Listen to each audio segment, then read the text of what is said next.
Oh, wait a minute. Hold on a little bit. Boop. I'm here. Weird, I'm wearing green. Oh. How am I still here? Boom, boom, boom, boom, boom, boom, boom, boom, boom, boom, boom. Boom, boom, boom, boom, boom, boom, boom, boom, boom, boom.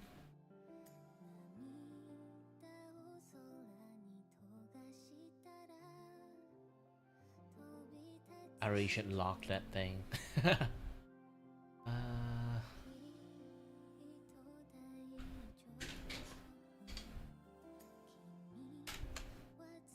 Okay.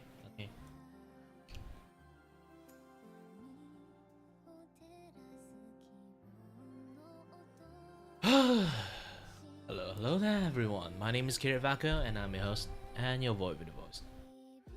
Here to entertain you and may not. I have no idea what the heck I'm doing.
Meep meep.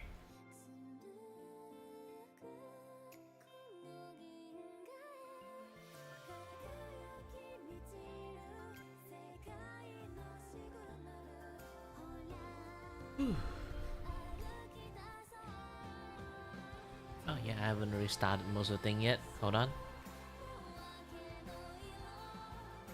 Still have quite a few works to accomplish before I can start my stream officially, to be honest. But either way, anyone who managed to drop by and hi there. Still got a few things I have to work out with. At the moment, bear with me a little bit.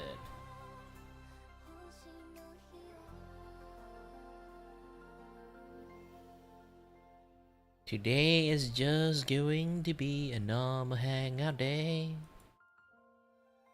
I will be working behind the scene, working a lot of things to get done. The stream is going to be way more normal than usual. When I say way more normal, I mean like, I do want to do my Donathon stream, but I do have lots of stuff like in the backlog. I have to like finish them up. Still open for donation, no? Speaking about donation, let me kind of fix it up.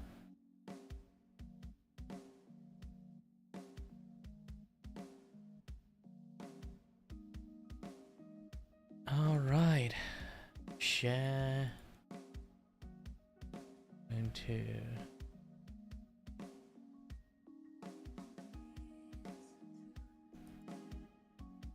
Here is my donation. Boop. And pin. Boop. Oops, removed. I forgot to copy and paste. This works. Boop. Yay! Okay, pin. And done. The stream can be kind of like officially started because... Wait, where is it? Ah, here. Alright, good.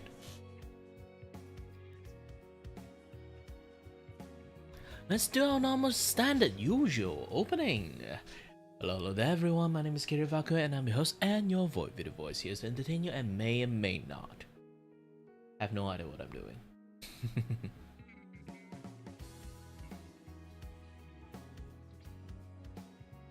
Yeah, my voice is a little bit tired. I think like this morning, I kind of like, when I do my streaming, I kind of like sang a little bit too much. So yeah, that might become one of the issues that I have right now. But aside from that, like generally, most of the things are fine.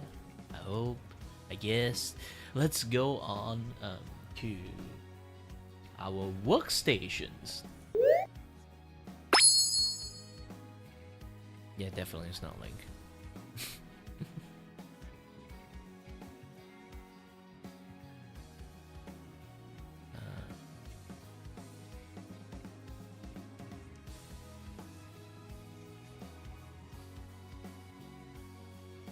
Yeah, if you guys don't know, this is one of my many scenes that I made. Like this thing is entirely made with OBS. Yeah.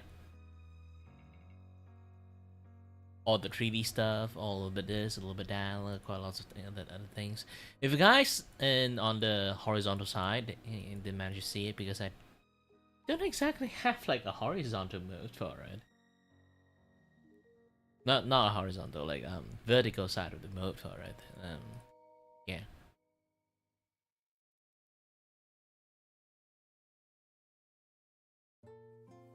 Let me work on this a little bit more, and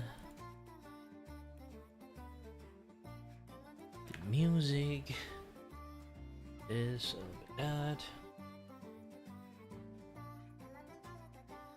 Watching people incoming.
I think I should add a little bit more.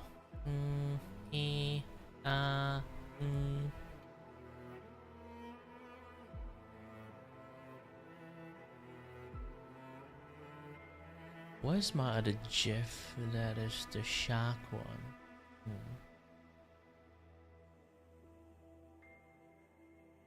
Ina's peanut. Yes, that was here. Let's see any other GIF. Most of it I just didn't name it. which can be a little bit headache if I didn't name it.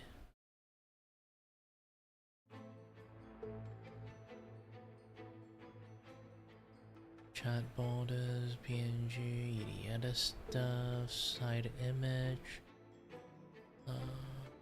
superior Excellent.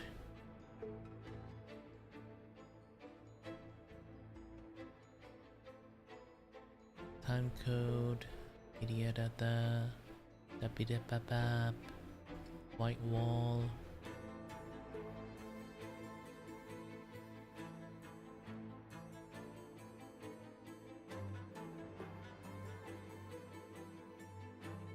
It's really hard. I think I need to go to studio mode and then find the thing, rename it.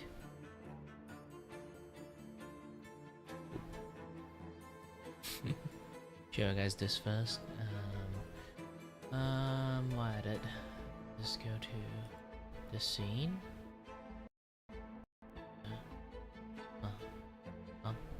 Giggity dang. Where's my shop? Yeah, Zoe. Why is it not there? Oh, I think I...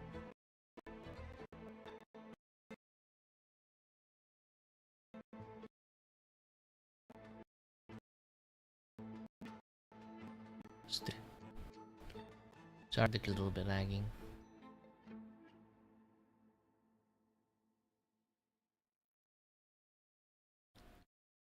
Open as media.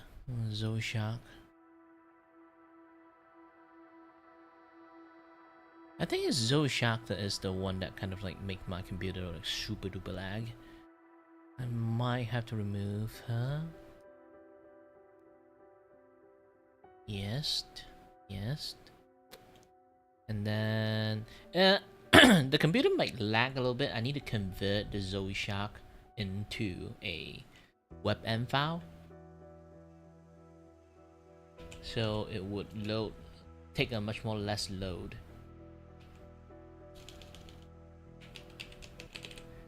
Why edit? Because I do love this software a lot, so I'm going to introduce you guys this.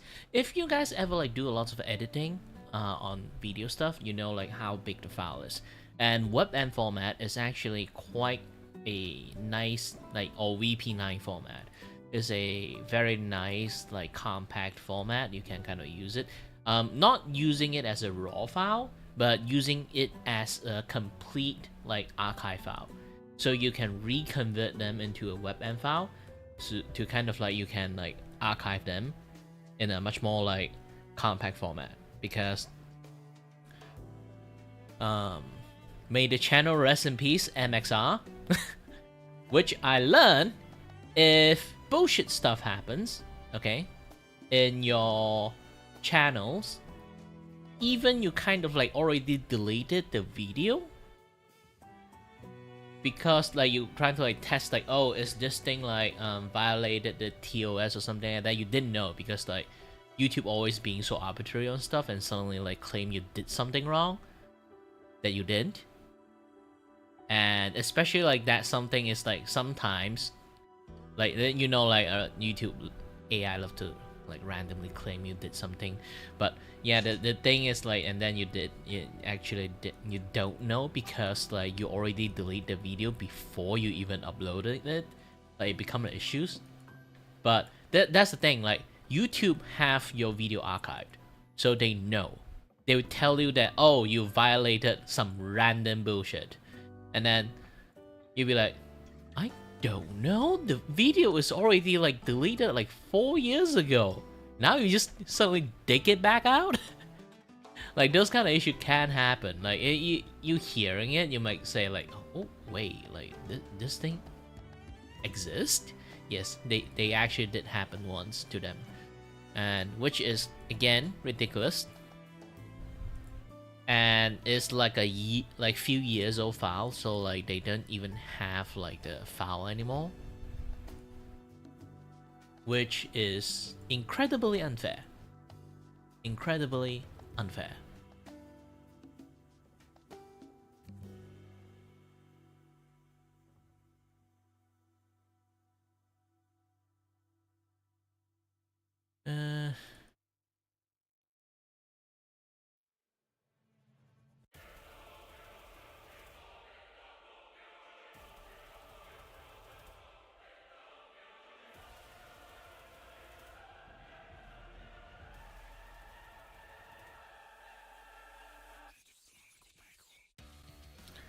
Some very weird bullshit YouTube stuff. I'm talking about like this particular like shutter encoder. This particular software it's a very good software. It's a very good software. It helps you convert a lot of video file. If you are like a video editor, this is like one of the best thing you can have.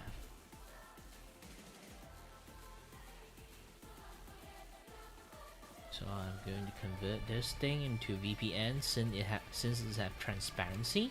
One of the many reasons why I kind of do this is because YouTube, not YouTube, is because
and I'm back.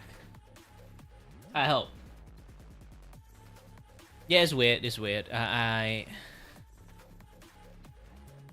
It's been like a lot of times like this. Either way, either way.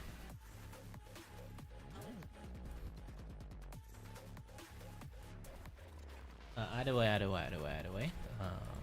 Either. To answer your questions. To answer your questions. Why I am here now?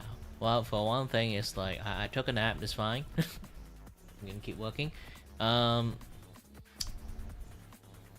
But in truth, the answer is like I haven't got a single job for 2 months. So, yeah, boy here have to work hard to marketing himself. I can't just like sit here and expect like miracle happen. I try my best. I try my best. I'm doing lots of promotions, lots of this and lots of that, but yeah, Twitter doesn't really like me today at the moment. I'm taking the momentum right now. I told you guys a lot about this, that Twitter don't like me, and then it's the only place that kind of it's the only place that I can kind of like promote my art stuff and then get client that way. And recently, like I told you that I usually get like really few view in my post no matter what I do. Okay, it's kind of like always within or under the range of 50 no matter what I post, so it's not a good thing. But recently, like I say again many times, Zentreya is somehow my lucky charm. She is my lucky charm because like I don't really get much view at all. Like I can even draw famous people or like famous fandom. I can post it out. I will still not get a single view.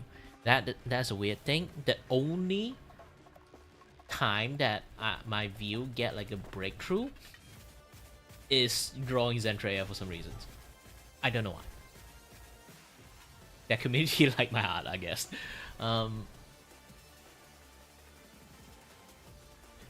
So last time I draw this for fun, and I really do not expect it have like lots of people like it. Okay, a lot of view, a lot of people like it. Kind of shock, kind of very shocked. And yeah. I'm thinking about this is that be like, you know what? I'm going not like exclusive Zentreya art, but I need to do more fan art that kind of works. But doing that takes time. I need to work extra harder to put myself on the map. In order to put myself on the map, either A, I have to become a very super entertaining content creator, which in many cases I'm not really one. Even I am one. Like I got the luck of like what is the unluckiest thing in the world? Basically that I can't be like a normal like content creators. If I play games, I'm kind of mid, slightly above average, but not good enough to be like super pro, or not super bad enough to be a clown. So gameplay stream kind of boring for me, and art stream is always, sadly to say, like art is not exactly like the best thing to stream at, because it's either you just sit there, talk a lot, draw so little, or you focus on the drawing, you don't talk. It's just that. So stream itself is going to be very boring. I personally, okay, the common trope of VTubing, that is what I would call them vibing streamer. I am one of the vibing streamer. Basically just sit there and vibe with people, that's all. But being a vibing streamer is like, generally you need a lot of people to kind of have a conversation with, doing lots of community stuff, eating other things, have fun. The general things is just like create a community like around you, just vibe together. You know, it's like a big friend group. That's generally how most like VTubers is. Technically, even for streamer, this is like part of category. Like streaming 101. Okay, you either like do a lot of chat, have lots of fun, or you be like teaching people stuff, or you play games, or you play games with everyone, or you be a pro gamer, or you be a clown gamer that play a lot of like meme stuff. It's like the squirrel with the gun or the goat simulators and then do dumbass shit to make people laugh and stuff. Or you are very talented, you do karaoke streams, this and that other stuff. Everything have like the immediate stimulant response. So it's like also like react with like video stuff, doing commentary, have lots of fun.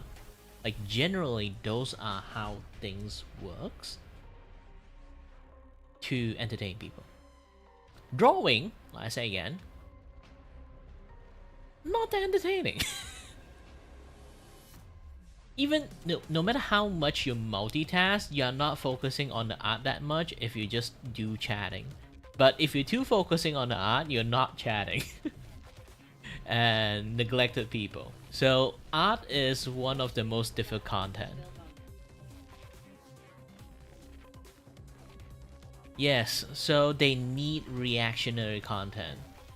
So it's like immediate feedback. If I just sit there not ignoring you guys, imagine you try to talk to me and I only respond to you every 5 minutes. It's going to be boring as heck. That's the thing. It's either I always start a stream and then like be like, hello class, today I will be teaching you guys how to draw a watermelon. Like if I constantly at least start the stream with maybe like the very beginning, like 1 hour kind of like teaching people drawing, and then the rest of the hour is just okay, silent study sessions, and then we can just sit there and do a lot of drawing.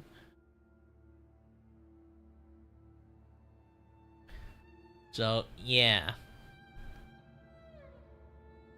Hi there, have you hydrated yet?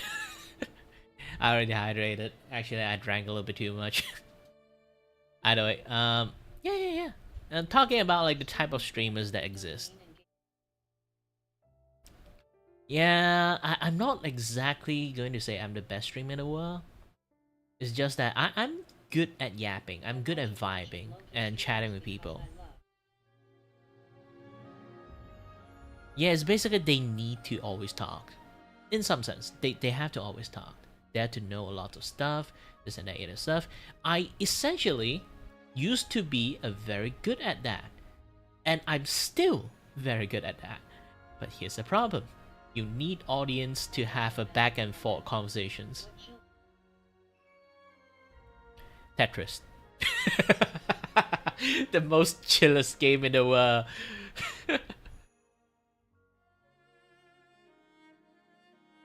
Well, there's a lot of like different type of chill game I have. I still have like my time at Sandrock. I love that game, but man, I already finished that game.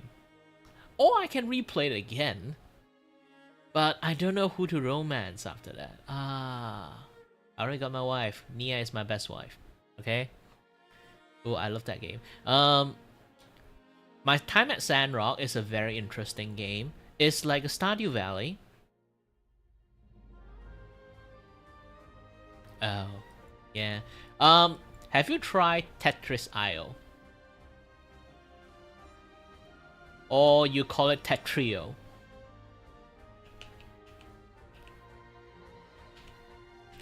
I think it's called this.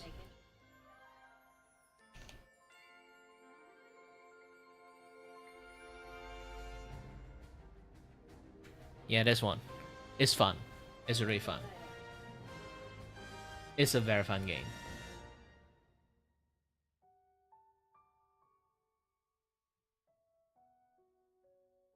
And then you play the battle royale or just like one versus one with your friends. I do intend to one day start like a community battle. It's basically just a bunch of like my community together, having like a one-off together, see who will be the top. And I'll T-spin the shit out of you guys. Yeah, like Sweat is really depends. If you ask him, do you know how to do T-spin? If he say he can, yes, he is sweaty. And then to know that he is actually sweaty, you need to ask him, do you know what is double D cannon? If he knows how to do that, and he can actually perform it, he is the uber sweaty guy. There's the and then there's the most infamous, the most cursed thing in the world, O spin. Well, that's the thing. That's the thing. You don't understand is correct, because most people actually play Tetris the normal way, basically just stack line, done, stack line, done, and then as time passed, the speed increased. You just play until it kind of like, you know, crumble. The sweaty one have technique. Each technique have a name. And Tetrio and also Tetris 99, they actually took all those technique, which if you perform those technique, you get extra mark. This is why if you play with your friends, you suddenly have like 50 stacks suddenly like stack up on you. It's because they perform those techniques. If you play Battle Royale, you won't go up to 200 meters. It's because there's a lot of people that use like double D cannons or like, you know, like just the basic T-spin at you. And then they just remove people. Why that you can barely reach up to 100 meters, and then there are people that 2,000 meters. Is because those people are god. They know how to do like L spin, they know how to do squiggle spin, they know how to do like O spin, they know how to do line spin. Like if you really do not understand the spin means, okay? When we play Tetris, we fucked up, right? Sometimes like too fast, we stack like, oh, there's a hole there, there's a hole there. T-spin, D-spin, you know, like L-spin, all those kind of things, is basically you jam the pieces into a certain area, and if they kind of match, if you spin them, you can force them into a very weird hole that you created. So it's like deep into like the centers. Imagine the top, like you can just move your pieces, that impossibility to downward. I can even show you the video about these T-spin. You might understand what I'm talking about.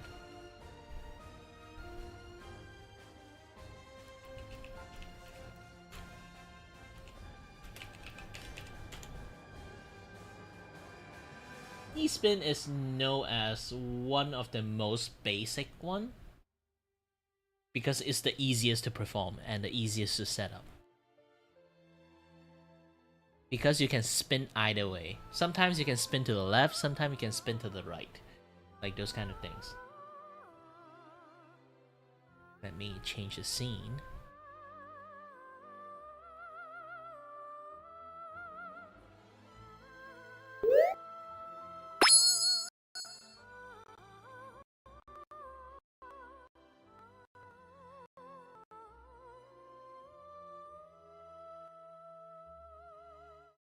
Okay, let's play this particular video then.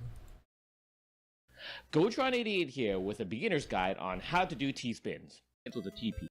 So, in single-player mode of modern Tetris, a TSD provides the same score as a Tetris with two. So you can see sometimes from there, and now you can see like it have this like weird spot like there, right? You be like, oh, I can't just do left right jamming it in. But when you are stuck in a particular positions, you can actually spin your pieces and then jam them right in. So if you want to put this in here, you have to line it up and then drop it. Hold on. he is like doing it. Hold on.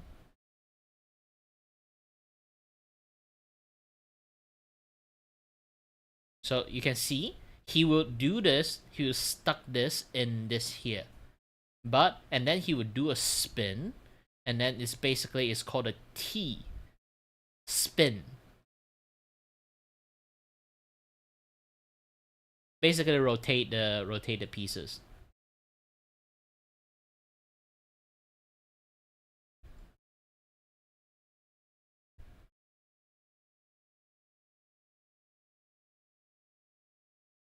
See? So this is what we call a T spin. And then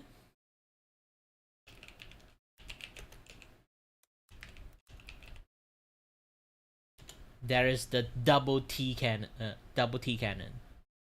or the DT cannon. It's called a DT cannon. It's much more easier. Yeah. Ida, hold on a little bit. Got into conversations about Tetris and what is T spin.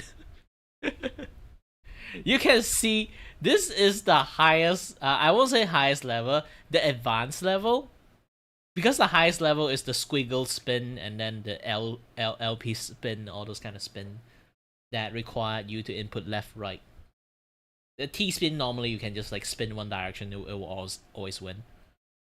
So this is called the double D cannon, or double T cannon, or DT cannon. It lets you do 2 spin in time. So imagine you do like a setup like this. Like I say again, like sometimes you do like lots of fucked up like this. But this is on purpose setup. So if you perform this move, you get a double T spin mark. Sometimes triples. Depends on how well you kind of can do the setup. So you can see that. Let me slow the speed, okay?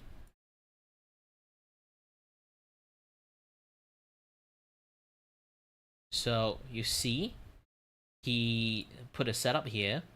He dropped down here. You'll be like, oh, that's not going to work. But he did a spin, and then another spin, and then another spin. Yeah, basically like 4 spin in a row to stuck in like this particular setup. This is what we call the DT cannon. It can do miracle stuff. Miracle stuff.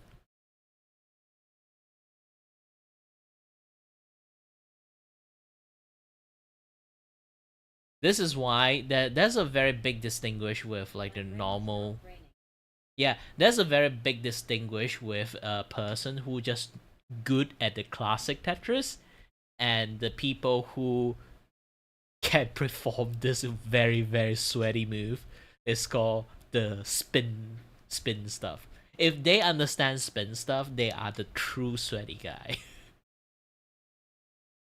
I only can perform the most normal T spin. This, like the DT cannon, I can't do it. But if you can do this, you can instant knock out anyone in the battle royale, or like those kind of like, you know, like Tetris versus another person kind of thing. That you can literally instant knock out a person's that way. But yeah, I guess like the conversation about the Tetris thing is going to move along.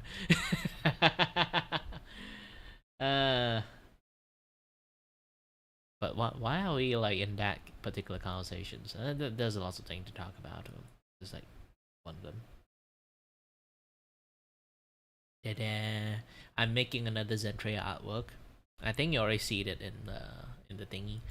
Oh yeah, my like vertical side of the stream got crashed. I need to like reset it again. Hold on a little bit. Man, I kind of hate this. E e e e e e e.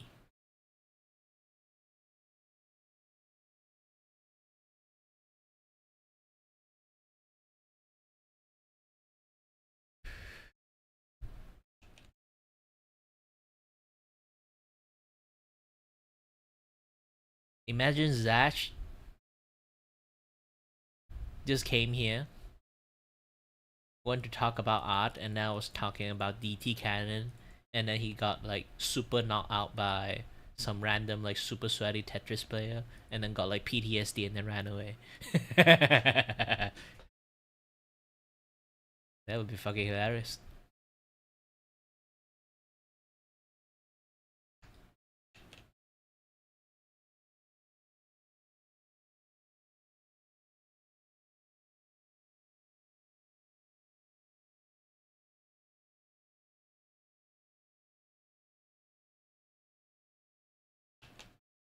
Let me pin the donation link. Okay, we can start the vertical side of the stream. I need to like switch my like stream like thingy in the futures to another spot. And also, yeah, I had to fix this particular like thingy. I forgot the Zoe Shark things. I'm going to switch this file into WebM format, so it doesn't eat as much performance. Playing the MOV file is a little bit too much.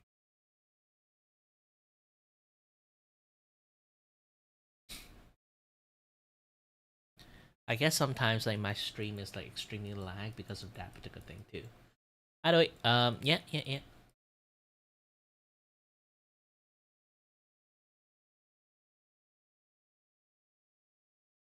Big Boopa!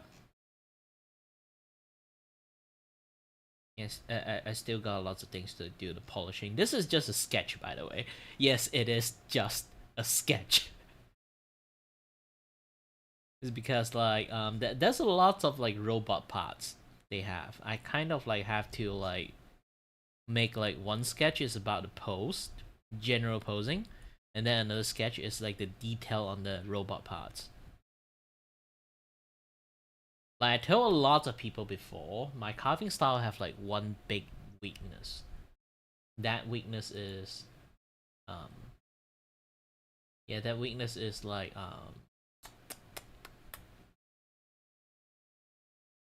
you know, detail.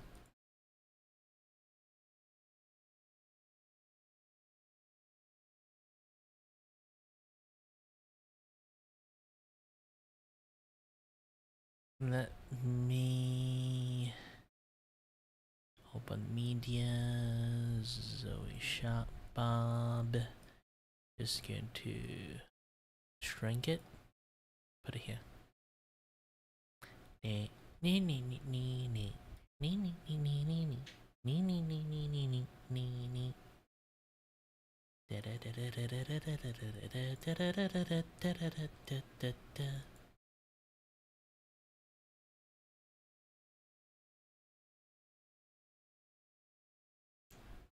Alright, things should be doing fine now.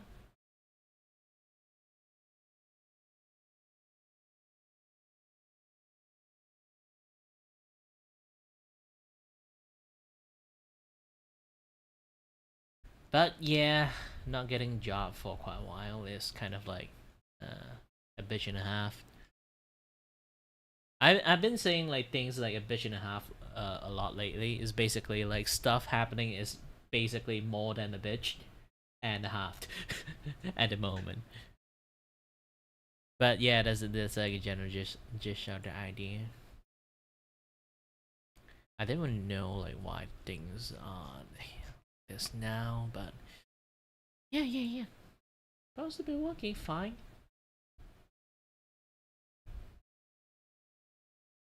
I got like 2 artwork to work with.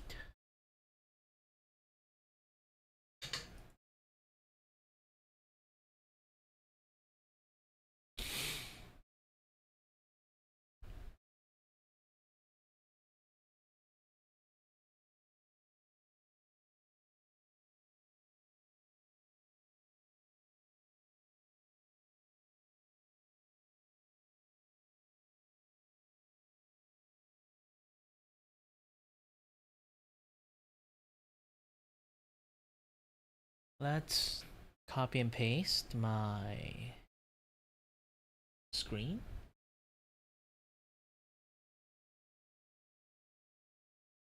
And then tell people I'm streaming now.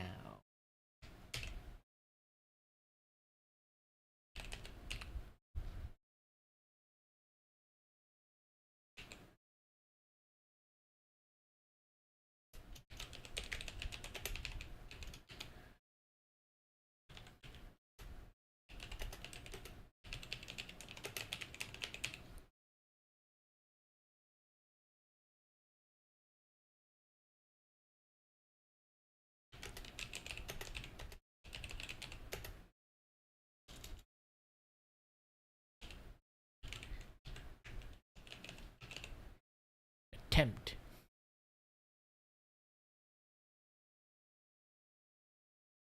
And then let's copy the link and paste the link.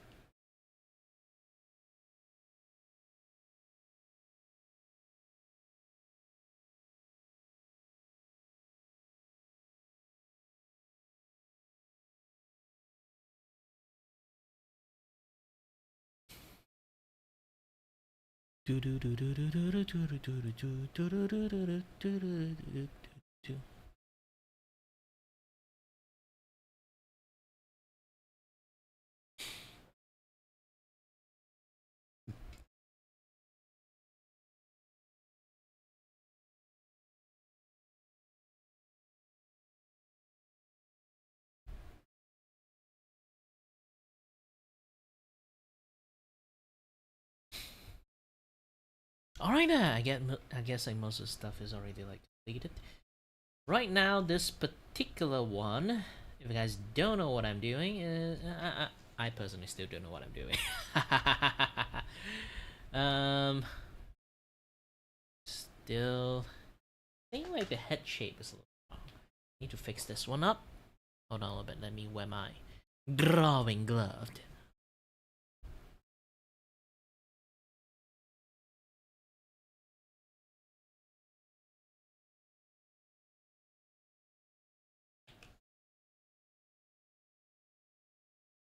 Again, a lot of people wondering like how I do my like, art style thingy. Yes, it's quite unique in a lot of sense. I do it this way. So basically, I just like lasso the thing into shape, and once things is lassoed into shape, and just chip it until I chipped it into the shape I need.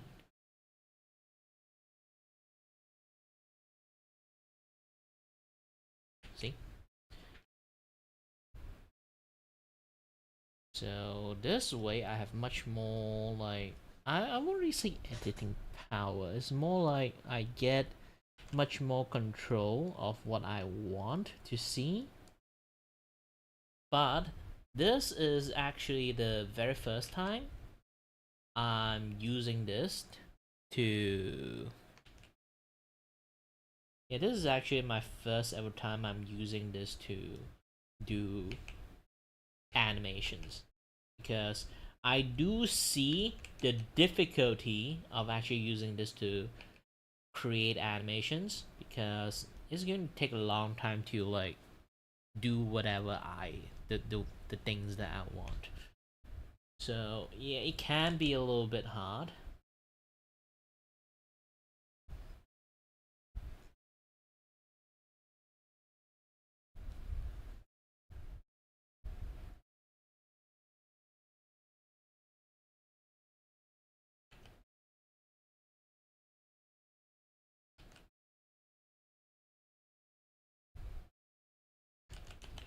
She has scale from her side of the face to the neck down. So I need to carefully mimic that.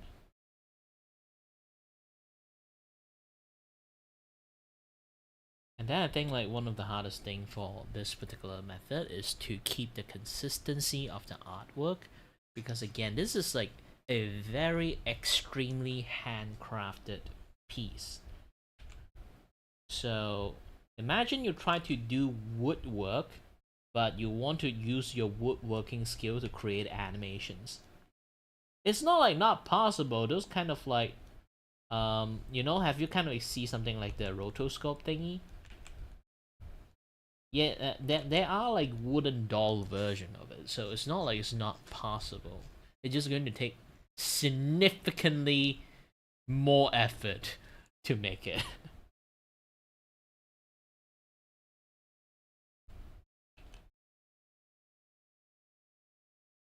Because if it's digitally, you don't have to do too much.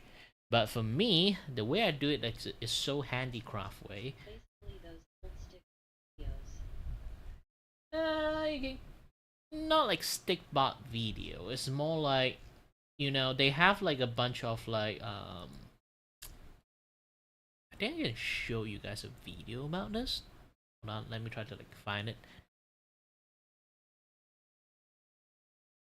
Ooh, I do want to watch that video. You know what? I will like watch that later on. Um, hold on. Thing is, yeah, I do. I am an avid watcher of the Legendary series. Okay, it's nighttime. Finally, he uploaded. Usually, I watch it in my like own personal time, but yeah, you get what I'm talking. You know what I'm trying to talk. Rotoscope.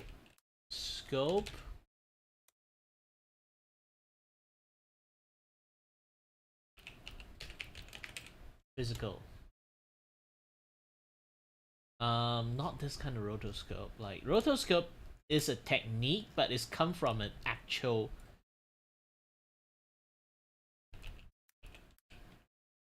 rotoscope marigold. No, no, no.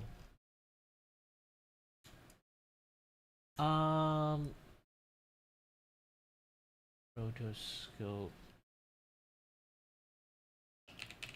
doll.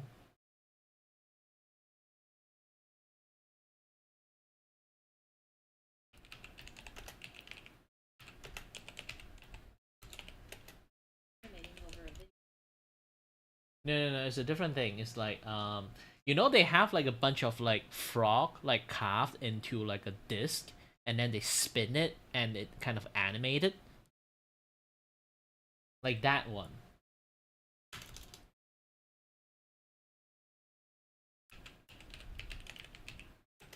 What?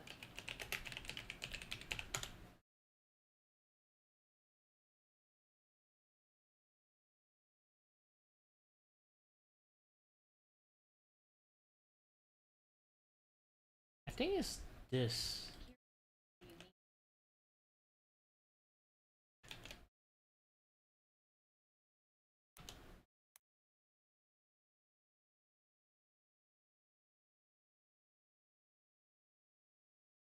Holy shit.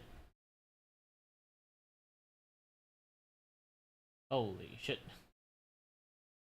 I copy pasted something really wrong.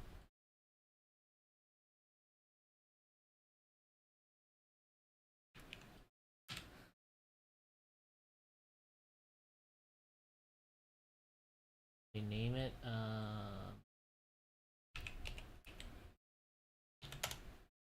is it Copernican scope?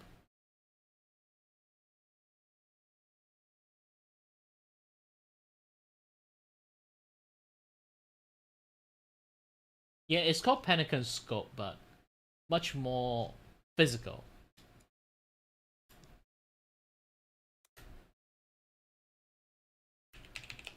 Wood.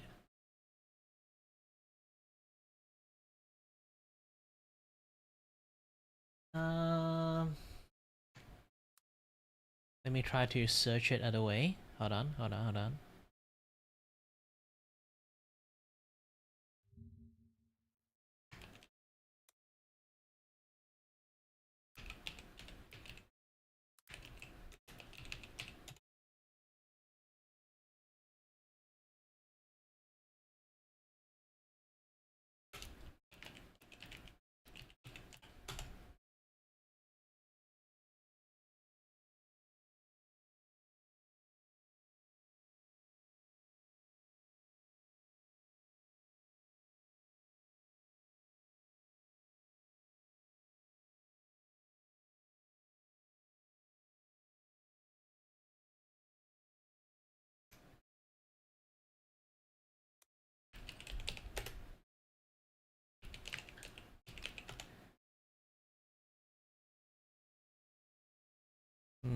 I want to find one with the statue one.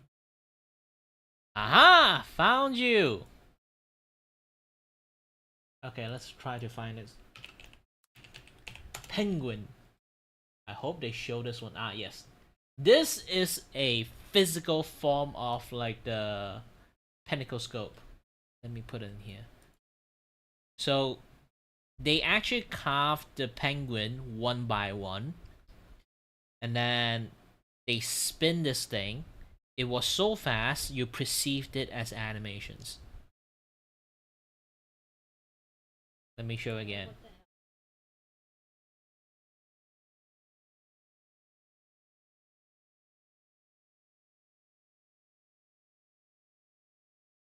Because we only can see like just like a moment only, we can filter those things out, so we will have like an optic illusion of this thing is moving. You're watching. Yeah. Speaking about Beyblade characters.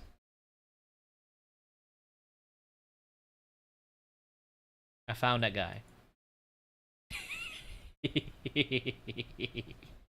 It's me!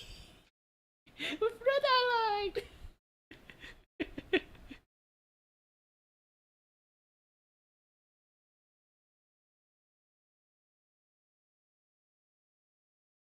Here's my twin.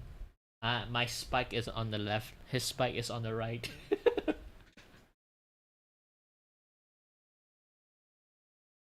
This is my long lost twin brothers. The autistic kid that love Beyblade.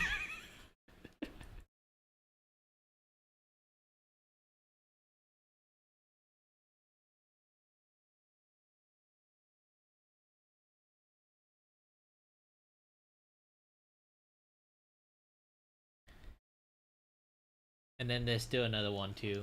This guy. And then the Beyblade characters. In fact, I look very Beyblade like if I just compare to this guy. This is just me. This is just me with a long ponytail.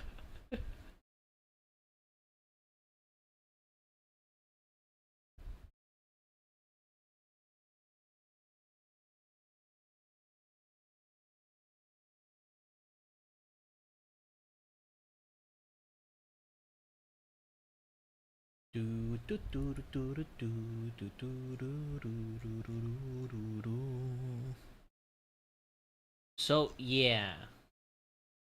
Again, so making animations is very difficult. You have to draw so many frames in one go, and you have to have like the consistency of the quality and the movement, the shape, the size, and then you also need to continuous the flow.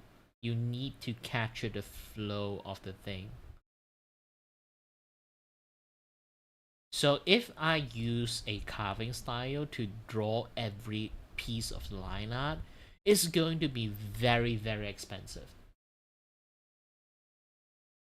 The reason when we call like animation expensive is not because that money wise is expensive.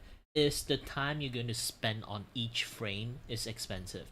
This is why anime looks simple by natures. Is because we want to reduce the time we will work on the animations, like each and every frame.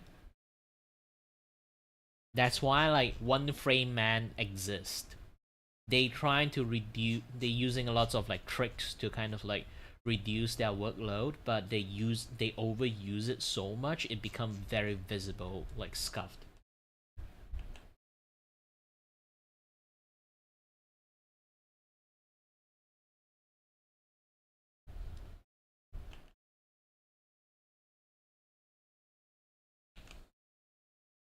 That is animation in a nutshell.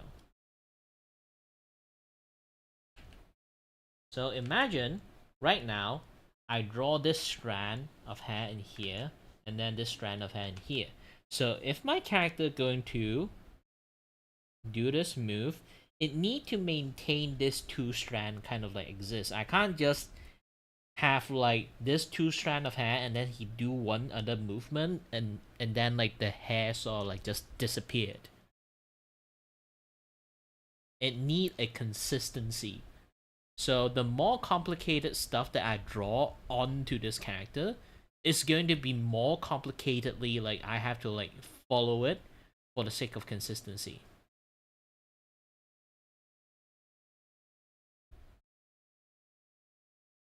So I can't just do A and then like suddenly do B in the next frame.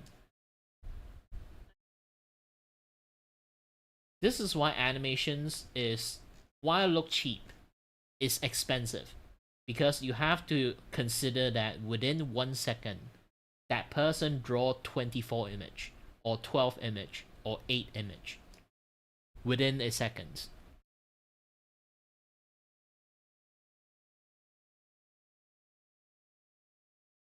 And this is like the most of the effect is turned off. I can turn back on the effect. Let's see. Fix it up. Center it. And play. This is a transition stinger, which is going when I switch to a different scene. You will it will activate it and then show something else. But my computer is very shitty, so when I always like do the scene transitions, it didn't transition like very smoothly. The file size is also one of the things too. If I kind of make the drawing too complicated, the file size is a little bit too big. It would make the thing like become too difficult to handle.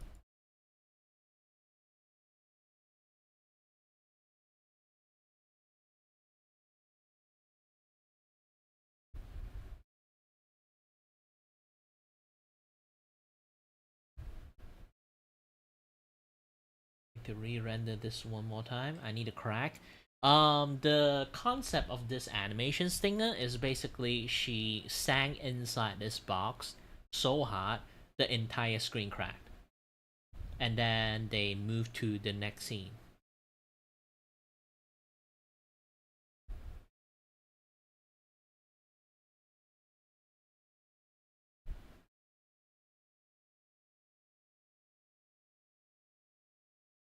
The animation itself is not that smooth yet.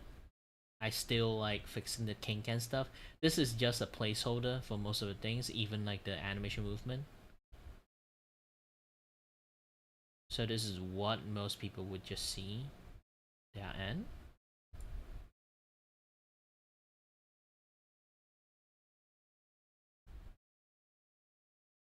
Of course, I'm going to turn most of the thing blue colors.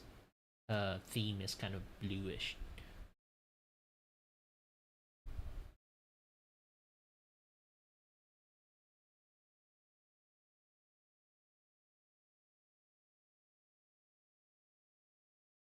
It's a free work project I did for a friend. It's going to take a long time. It's free, they can't complain.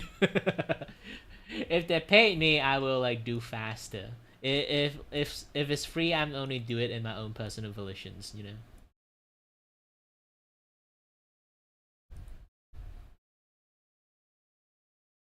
And then this is another work I'm working on.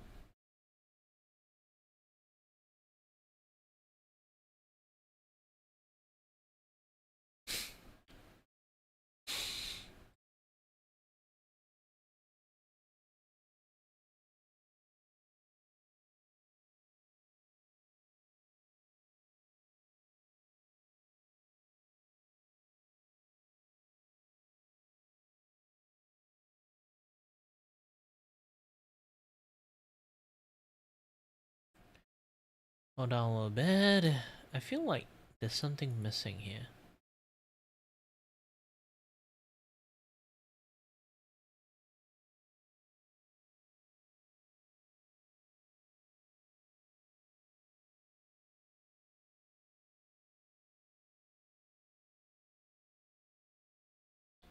Alright, I need to go to the toilet a little bit. Be back soon. Be back soon.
I'm back.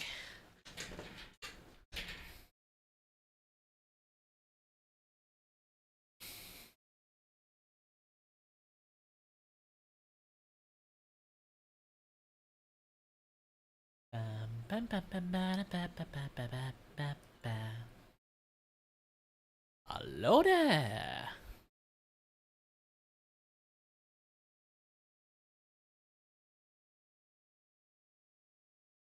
Yeah, this is like one of the art that I made. Like, I surprised this one only get me like 300 view only in Twitters. So I wouldn't really say that it's the best one in the world. But the Zentreya one I got a lot. Let's move. Let's keep up with the momentum by making another Zentreya artwork. She is my lucky charm.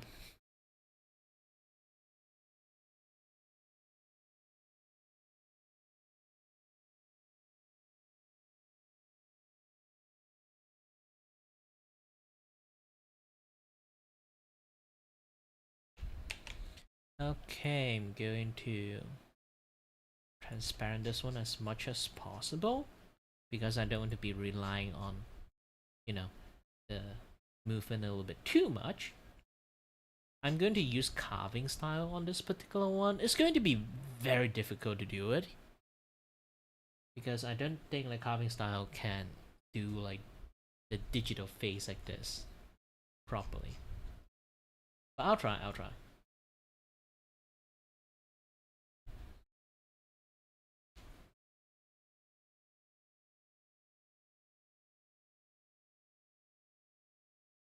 Okay, first thing first, let's do the facial shape.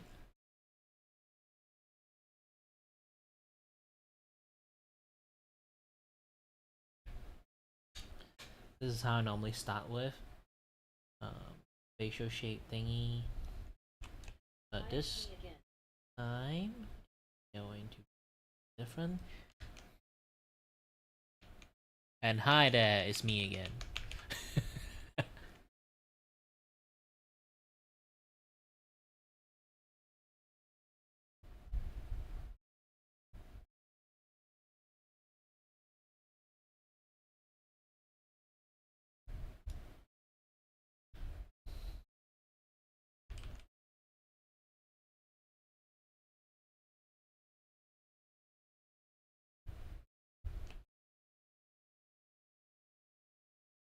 If anyone want to learn how to do carving style like how I do right now, there's a few habits for you guys to learn to actually like do this one.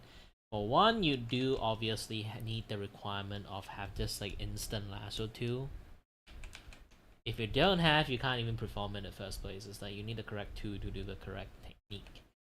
And you need to also have the habit of, imagine usually you just draw a line, okay?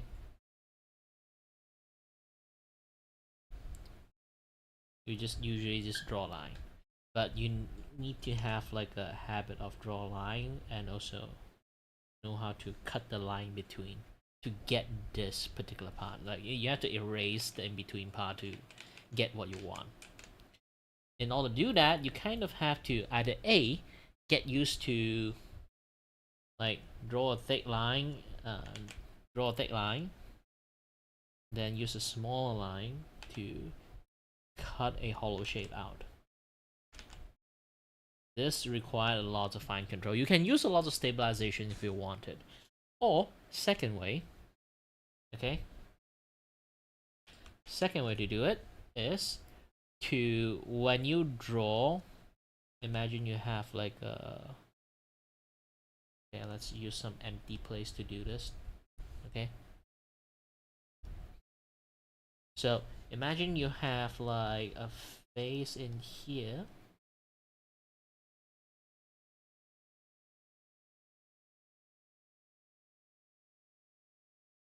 Now you want to draw like a human face like this. Then you want to turn this into line art, okay? Try to give yourself, when you do drawing, a little bit of a habit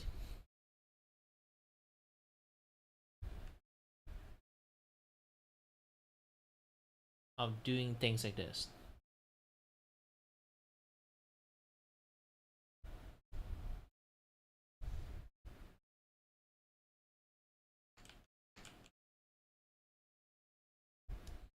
Just keep drawing circle instead of a line.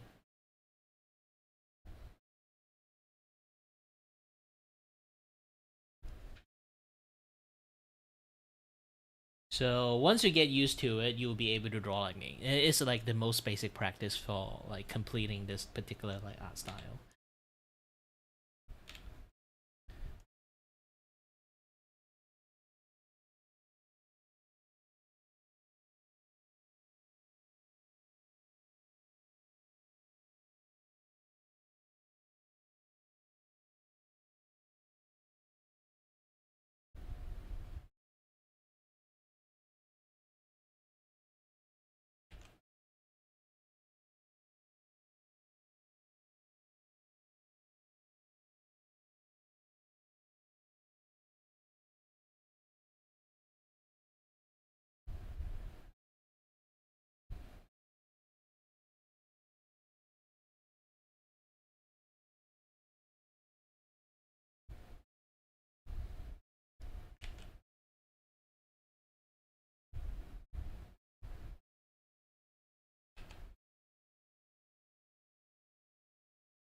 I intended to turn this into a drawing page.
Now we need to always remember the mold.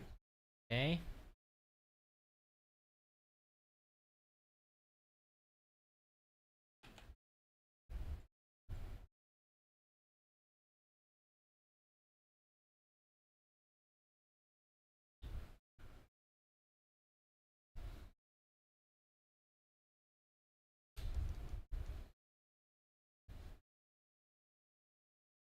Now, there's a reason why I kind of like very hyper focused on like the facial shape at the moment is because I'm going to create. Usually, I only do one layer on the face, but this time I'm going to do two layer on the face.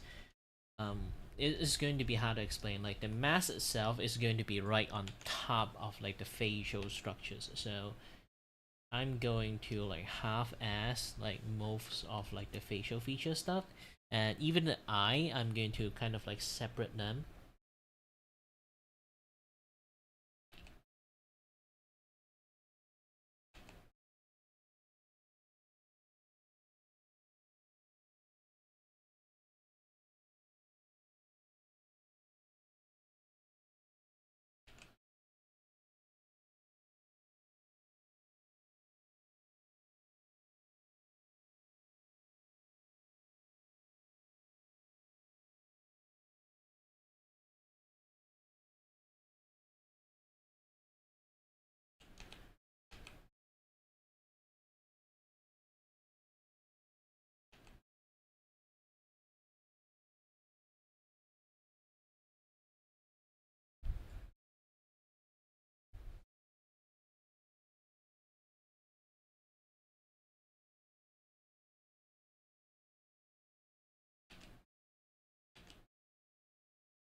this.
Boom, ba-da-ba-bum, ba-da-ba-bum, ba-da-ba-bum, bum, bum, ba-da-ba-bum, ba-da-ba-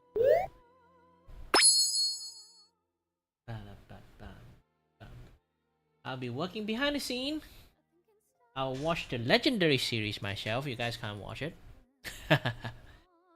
Alright.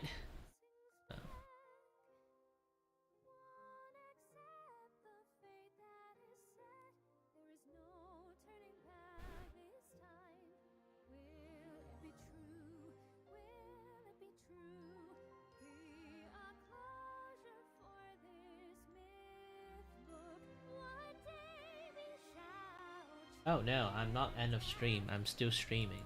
It's just that I'll be working in the background. As you kind of can see, the canvas is so small. If you like time to time came back, you want to see the progression of my work, you can just type this.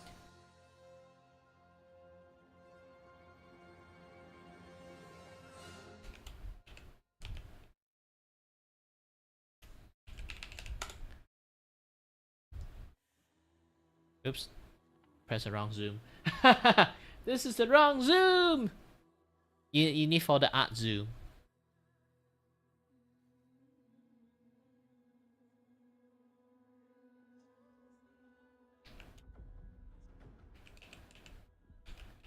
Ah, Dan Clancy face! Ah! Ah!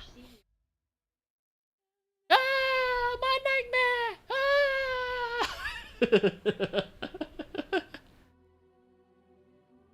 Yeah, like Twitch is the most shadiest company. Yeah, the Twitch is kind of like the world most shadiest company I ever found. And then they kind of like associate with streaming too. That's like really diabolical. I'll be continue watching the legendary series. But yeah, you can do this. It's like art zoom. It's much more shorter line, obviously, but yeah, you can kind of like use this to see the artwork itself, review it a little bit, take a look a little bit, like have some um, gaze upon the iris, and yeah, those.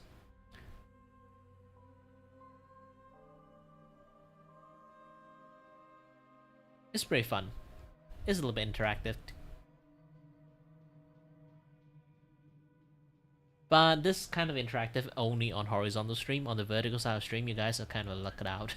There's no such things. I didn't input anything for the horizontal side, vertical side of stream at all.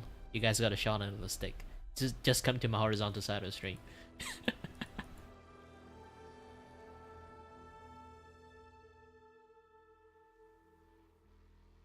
Alright, I'll be continue watching the legendary series.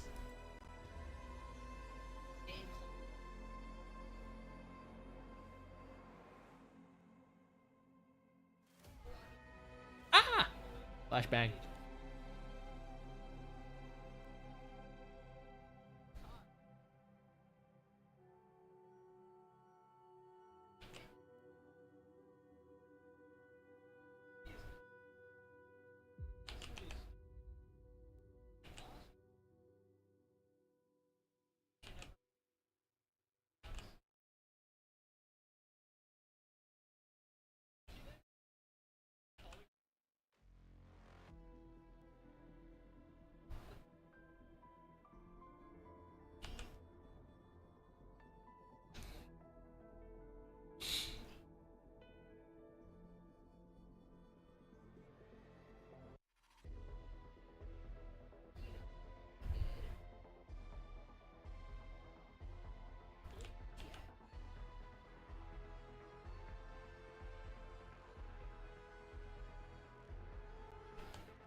Yep.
Remember, Hassan always wants to make it appear like he's under threat and the conservatives are after him, but that's hard. That's the thing he has to fabricate because no conservative cares about Hassan. Nobody's going after him. The only time they use him is when it's a vector to attack the Democrats. Yeah, I That's kind the of only like time his name is ever updated brought up. like OBS So when I'm like plugin a little directly bit fighting with a conservatives, while Hassan starts ago. to feel a little bit weird. And so if I was on Twitch, And I think sadly, fighting I Hassan a lot, think I think a lot of something is Hassan's fans are clashing like, with "Wait, each why aren't you ever other talking about because this I way we don't can have do it?" any That'd be issues my before. guess. Do you Now I just appreciate keep Hassan crashing or for no sorry, reasons. at least Asmongold kind of like adding about your stupid ban?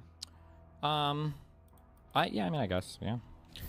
Sure. I Right, got so a you're strong saying that sense of Hassan is so feeling is the narcissistic vertical that he streams wants all the that attention cause on it to him. crash. So rather than even Sadly. winning his little So I political can't do war, he vertical would stream. rather just have Destiny banned and make sure that all the attention is on him, rather than even winning as a political party. Yep, I believe it. Sounds about right. The most self-obsessed dude. Everything has to be about him. That sounds about right. Mr. Eric, brother, give it a rest. No one believes Hassan called up DJ Dan Clan. DJ to get you rebanned. Is Mr. Eric watching the legendary series to get you rebanned? Does anyone believe these? Retweet this comment if you believe it. Unemployed as always. Moving on to Hassan getting triggered at a fan and calling Destiny a pedo Zionist. Hassan goes off on a former fan for calling him a glorified liberal, brings up the time that the fan lost to Destiny in a debate. I mean, look, I don't give a fuck. Okay, whatever. Y'all are cornballs. Okay, I hope you lock in the moments that matter. At the end of the day, I can take it. Who gives a shit? But I like what a. I don't even need fucking Sex Pestini's community up my ass all the fucking time. I got these guys who have like probably. Well, yeah, things got resetted. Sorry there.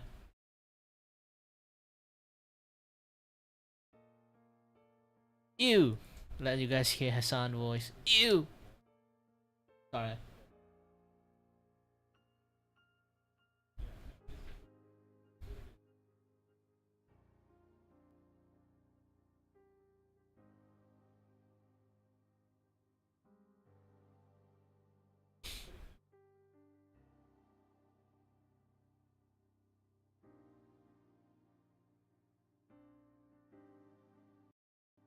And then again, there's nothing to watch anymore.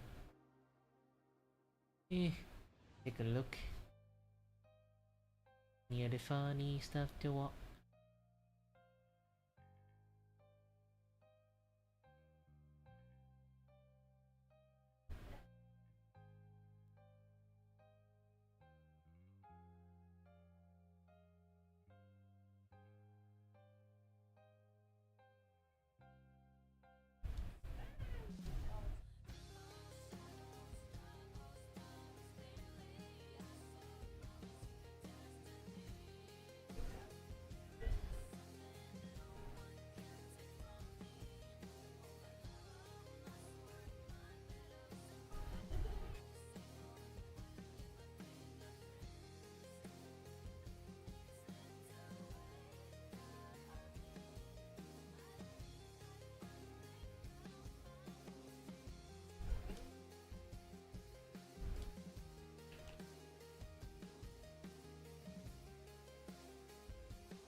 This particular part is difficult.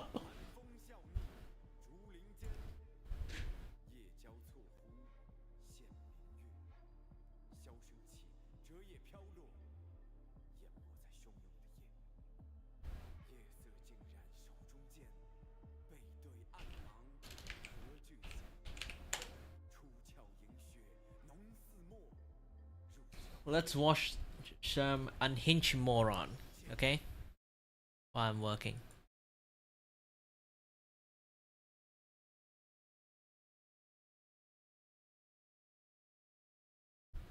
Hearing for the TikTok.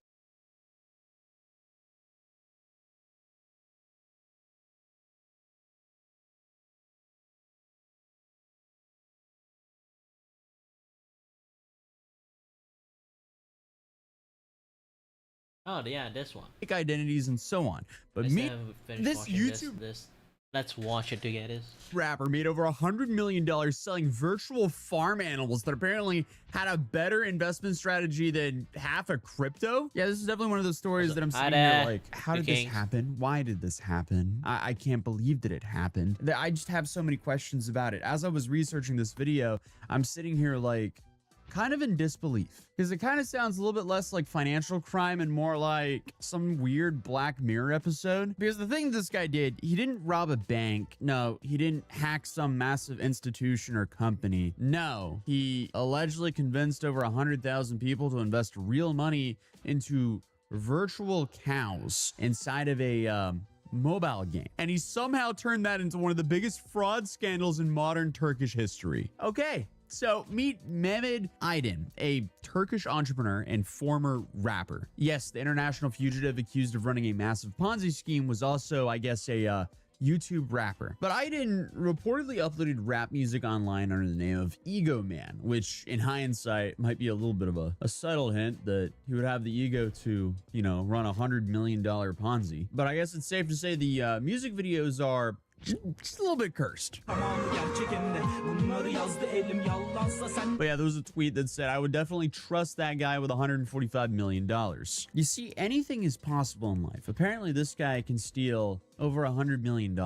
And during his YouTube rap career, he was also working as a dishwasher in Bursa. So the dude wasn't some Silicon Valley billionaire creating this cow token, to put it lightly. This was essentially a young guy in his 20s who saw an opportunity, to put it lightly. Because back in 2016, Aydin launched something called Çiftlik Bank, or Farm Bank. And honestly, it kind of looked like a Turkish version of Farmville. You had cartoon cows, chickens, and sheep. It had little farms with cutesy graphics. But the big difference is people weren't farming for fun. No, they were investing real money. The idea is simple. You start and manage your own farm. You use gold as a currency to buy animals like chickens, goat, cattle, and bees. You earn cash back by selling the honey, eggs, and milk that your animals produce. You can then use the profits from these sales to buy more livestock and so on. You can also pay real money to buy virtual gold and run your farm. And that's not just some pay-to-win model. If your farm does well and you make some proper virtual gold, you can exchange your virtual proceeds back into real money. So the idea was users could buy virtual livestock and farming equipment inside of the app. And according to the company, that money would actually go towards funding actual agricultural projects and livestock farms in the real world. And in return, Actually sounds really awesome. I'm not even kidding. And in this day and age, a lot of people like doing lots of like white collar jobs, and it's oversaturated to a point that not a lot of people can find jobs anymore on white collar stuff. Like, especially like AI also like replacing lots of people's jobs. Like, imagine this: if you are like a person that is like struggling, okay, cannot get a job like me, and then there's an opportunity you can sign up, and then you will get sponsorship, like funding, like open maybe your small farm via this way, and then you can share the profit with those like people who sponsoring you this way. It's really good. It improved a lot of like, you know, like technical work stuff. You can even expand it to like a lot of like various like different kind of jobs, and maybe like oh, we will like do this, like buy equipment for people who do much more like handiwork jobs, you know, like oh, we need a little bit extra like furniture carving industry. It's like a very like massive scale of like Patreon sponsorship, anonymous Patreon sponsorship for people to do a lot of like hands-on work to earn money that way, because not a lot of people can buy a lot of tools that just like do lots of things. You get people to buy tool for them, and then they can also work on stuff. They can sell a lot of things like art and shit to a lot of places, and then the money they earn from those, like making furnitures or fixing like plumbing systems, or do like backyard decorations, all those kind of like jobs. Also farming, obviously, like all those things. It's really good, actually. Like you buy tool for them, those people who can't buy the tool, to work on stuff, and then actually stimulate the economy a lot. It can do a lot of good, but too bad it's just people using this kind of method to scam the shit out of people. So now this thing has become a scam. It will almost never work again, because people will be very skeptical about it. Players were promised a portion of the profits, and at the time, the pitch actually hit people from multiple angles. Turkey's agriculture sector was struggling, people wanted investment opportunities, and I guess the app looked modern and tech-driven. Then I guess the most important one, the company worked really hard to make itself look real. So it wasn't just some random mobile app sitting in an app store with fake reviews. No, FarmBank created physical show farms people could actually visit in person. And they even opened branded stores selling products connected to the company. Honestly, my question is, how did this guy get the startup capital to... Yeah, like there's a lot of things he does actually can make it work. It's not like it's not like a stupid idea. It's like he even like used those things. He told the people that he is using the funding to create workshop to teach people how to do farming and shit. But obviously, like 90% of the money is going to his own pocket. But imagine he actually used those money to do what he said. It infuriated me so much. Such a good idea that can do good to lots of people. And he pocketed everything. Do this, because I feel like it would be quite complicated to set all this up on a dishwasher salary. But regardless, because of all these demos, investors could walk around and physically see the animals connected to this business. Essentially, the dude LARPed as a farmer, and the scam, I guess in a way, was kind of genius, at least in the most evil way possible, because once you give someone something physical to look at, it's a lot easier to fool. And especially in, you know, crypto 2016, when you have something physical tied to it and the investors can see it, it feels less like magic internet money and more like a real thing. Except it wasn't, because the numbers behind this thing got insane very fast, because within a year and a half, FarmBank exploded across Turkey, and reports varied about this, but people were saying somewhere between 75,000 and 130,000 people actually invested into this. So that's crazy. And some reports were claiming there were hundreds of thousands more users just playing the game without even investing. And a whole bunch of estimates are saying it was about $131 million deposited into this. But others are saying $250 million or even $300 million in the equivalent of Turkish lira. So regardless, you know, 130 million to 300 million. This is one crazy heist. But of course, to get that many people involved, it kind of operated like a Ponzi to begin with, because at first people are actually getting paid. So, you know, the new money seemed like it was paying the people who got in first, and then it just kept recycling like that. So players were reportedly saying they were earning money from their livestock, which then made the whole thing feel legitimate. So people then started telling friends and family that the app actually worked. And once people started saying, no, seriously, I made money from this, people started dogpiling in. And of course, the app itself encouraged consistent reinvestment. So users weren't just like buying animals once. No, they also had to spend money on upkeep. So they had to do, supplies, storage, and maintenance tied to the hypothetical livestock that was tied to their money in the virtual currency. This is so crazy. But honestly, though, it kind of sounds a lot like some of these like 2021 NFT scams. Regardless, FarmBank marketed itself as innovation, and the company promoted itself as this futuristic blend of gaming, agriculture, and investment. And it was trying to like position itself under the narrative of we're helping Turkey revolutionize its farming. Yeah, like I said, like, if this thing actually works, okay, it would actually makes people feel like the people who actually play the games are more or less like mini managers, that just buy tool for you and then they get update on what did you do. A much more hands-off like business investment, but you still like get quite a lot of update and stuff.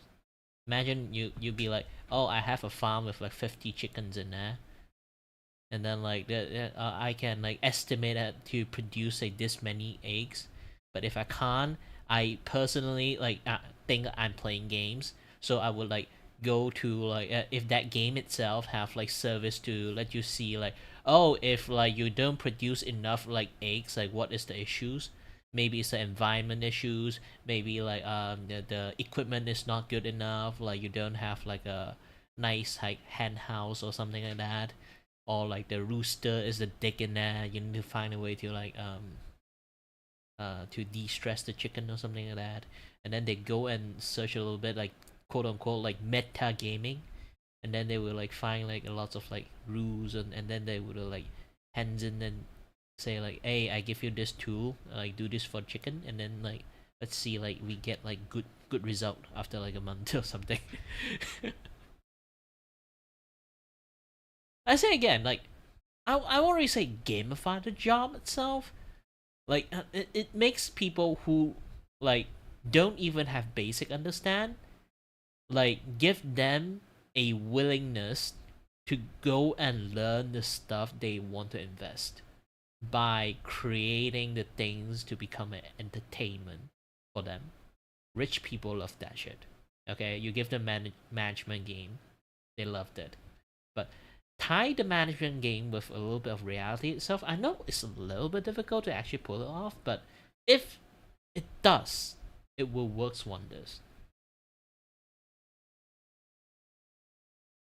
Industry. And a whole bunch of people were clearly on board because you have major Turkish TV personalities and celebrities promoting the app publicly, because FarmBank branding started showing up in real stores and real products carried the company logo. And at one point, Mehmet Aydin was even claiming the company would help finance one of the largest dairy farm projects in Europe, which is just such a bizarre, startup promise that, hey, in 2016, I could see how that almost kind of worked. Or, well, actually did kind of work for a little bit at least, because if you just put the right buzzwords around a bold enough project, it seems like you can raise some money, even though it's illegitimate. But I guess behind all the branding and hype, the cracks in the foundation were already forming, because eventually people started trying to withdraw their money, and suddenly things got weird. So by late 2017, complaints started piling up from users who said payments were slowing down or stopping up entirely. And this usually means that, we're at the end phase. We're at the end game of the Ponzi schemes when the payments stop, or well, the start of the end game at least. Because the scheme only works as long as new money's flowing in. So if people start saying, uh-oh, we can't get our cash out, that pretty much halts all the new money coming in. And that's when Turkish regulators started paying a lot more attention after growing complaints from users who claimed they weren't receiving profits anymore. So authorities began investigating into this company, and suddenly FarmBank's exciting image, just collapsed overnight. So after FarmBank started to collapse, Mehmet Ayan's response to all this pushback was quite odd, to put it lightly, because instead of calming investors down, reports say he sold all the shares in the company. Sadly, I'm going to say if you're going to make this work, you would not be able to earn any money, because the game itself is the middleman. And then throughout this middleman, like you need people to maintain the systems and also the transaction stuff, yada other things.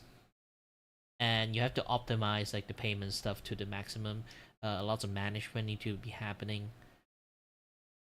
Even you manage to earn, like you're going to take a cut as being a middleman for creating this game to be like the most like trustworthy like management to like handle all this money and like communications. It required quite a lot of money. Even you can take a portion of the money they earn, they invest. Like for rich people, it's their ultimate entertainment. They can play with people's lives. But in some sense, you also have to like do a lot of like, you know, protection on like people like troll, like those like investor that trolling the farmer or something like that, like buy them shitty stuff on purpose, the other stuff. You have to do a lot of management, moderation, the other things to keep people not being a dick. And to do that, well, it takes money, and also you want to like prevent, because like it does tie to actual person economy. You have to like actively do a lot of like auditing to prevent people like sort of like just hacking. Just say, oh, I buy a bunch of tool for this guy, or like suddenly, or like you just like one rich guy that don't really care about like or like just don't know like how the what the fuck he's doing. He buy like 50 hoe to like for a farmer, and maybe you can like find a way to like distribute that 50 hoe to like every people, but there's a limit. You need to go to like know how to control those things.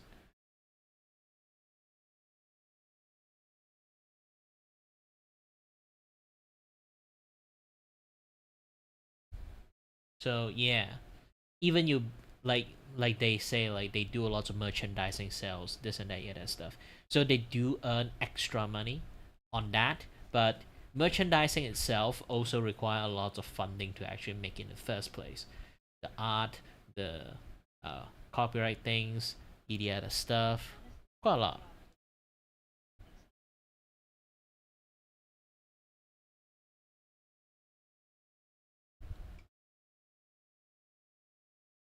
Yeah, like I say, like he can actually do good work. The problem is he pocket everything.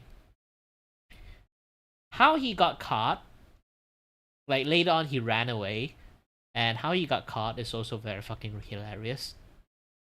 He went to a rich neighborhood driving a Ferrari. Because just a random Ferrari suddenly like appeared in that neighborhood, people like police got curious and then went there and then got caught, and then he got caught.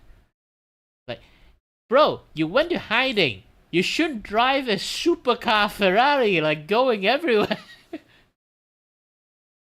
Man.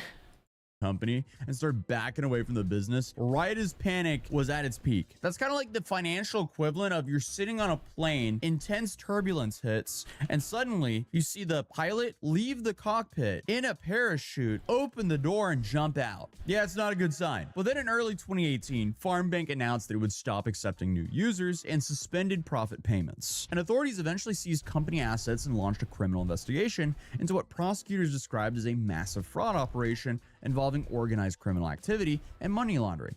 And then Mehmet Aydin disappeared. He was just gone. According to reports, he fled Turkey with enormous amounts of money while thousands of investors was left essentially empty-handed. And somehow, despite being international wanted, the dude was allegedly spotted in Uruguay driving around in a Ferrari, which is something I will never understand, because imagine you scam people for millions of dollars and you now desperately need to lay low. Why would you ever want to drive a bright, loud car to bring as as much attention as possible to you. But obviously, because of this genius move, Interpol got involved because people suddenly were like, wait a minute, who's that young guy in the Ferrari here in Uruguay? We've never seen him before. So reports claim that victims became so furious that bounty posters were starting to offer hundreds of thousands of dollars for information of just about this guy. So that's not good either. So again, why are you driving around a Ferrari then? What he really should have done was the 3 years in Dagestan bit. I guess that meme didn't really exist at that time, but still, he should have just vanished. Bro could have became a real farmer in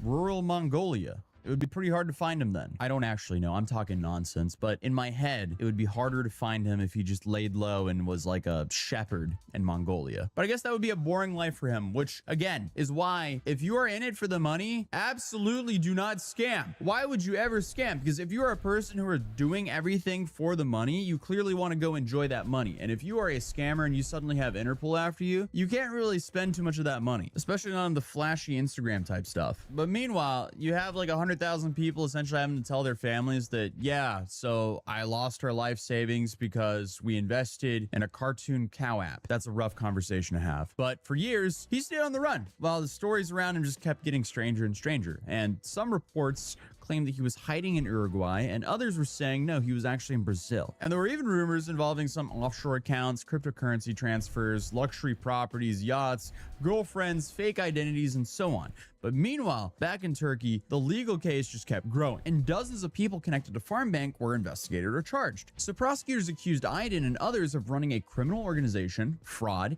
and money laundering. And apparently at one stage, Turkish prosecutors were seeking over 75,000 years in prison for him. So they really wanted him because, you know, that you would think that would be like 74,900 years overkill. But I guess while all this was happening, Aydin was still insisting that he never intended to scam anyone. Because in videos and court statements, he repeatedly claimed that he was also a victim and argued that the business had simply collapsed after authorities froze assets and disrupted operations, which I guess is one way to frame disappearing internationally with millions of dollars. But in 2021, after more than 3 years on the run, something unexpected happened. He surrendered. Aydin walked into the Turkish consulate in Sao Paulo, Brazil, turned himself in, and days later, he was extradited back to Turkey, where he was immediately detained and brought before. Around NFT boom, I think is few years ago. 2021. He turned himself in. Run, something unexpected happened. He surrendered. Now he actually got like final sentence of 45,376 years. Let me give you a proper numbers, okay?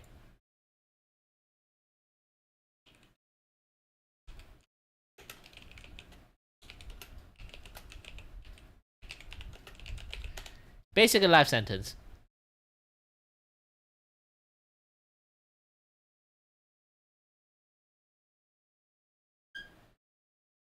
Aydin walked into the Turkish consulate in Sao Paulo, Brazil, turned himself in, and days later, he was extradited back to Turkey, where he was immediately detained and brought before authorities. And the footage of him returning is like slightly surreal because this wasn't some like mysterious criminal mastermind in a suit. No, this was just some 29-year-old former rapper named Tunçuk. Did I pronounce that right? Tunçuk. I don't know, but apparently it translates to little chubby boy. How are you going to be a rapper then go to prison and your nickname is little chubby boy? And then of course on top of that, rob 100,000 people of their life savings. He's just not setting himself up well here. But once he was in prison, Aydin started giving interviews and making statements that sounded completely disconnected from the entire situation. Because at one point, while facing tens of thousands of years in prison, he gave an interview basically talking about how comfortable prison life was. I'm not joking. He described his prison cell like someone reviewing an Airbnb. He talked about having a TV, tea, coffee, wardrobes, regular meals, and even preferred Turkish prison over Turkish student dorm rooms, which they gotta fix that if that's true. And in quote, he said the prison meals were 1,000 times better. So again, if that's true, they absolutely have to fix that. Like, come on, we can't be incentivizing prison over studying. That can't be good. But imagine being the victim here. You were fooled because you invested in some virtual cows, and now the guy who sold you the virtual cows is now on TV saying, honestly, the prison food's pretty good. That would not be an ideal predicament to be in. But then on top of that, he said, if you could go back in time, he would do it all again without any mistakes. So instead of, oh, I regret hurting people, he was like, I should have made sure the scheme could have gone on for longer. I don't know. But then you have one of the more interesting legal defenses I've heard, because authorities charged him for his use of the word bank because he called his company Farm Bank. And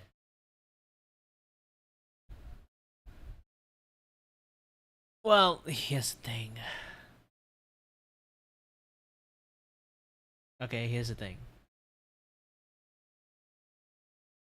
When he got caught, usually those money doesn't just return to the quote-unquote victims, okay?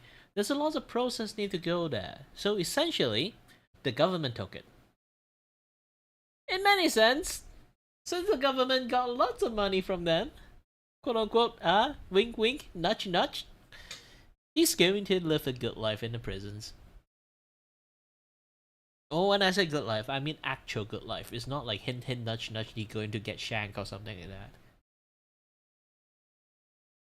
Like I say, fraud as big as this, with this many money, when they got caught, they can use more than half or even 90% of the money to just give them a wing nudge nudge sentencing and live a good life in the prisons. Not even kidding. They can just have anything, whatever they want. Let's say again, Malaysians also have these issues too. That the biggest fraud is actually our prime ministers that did it.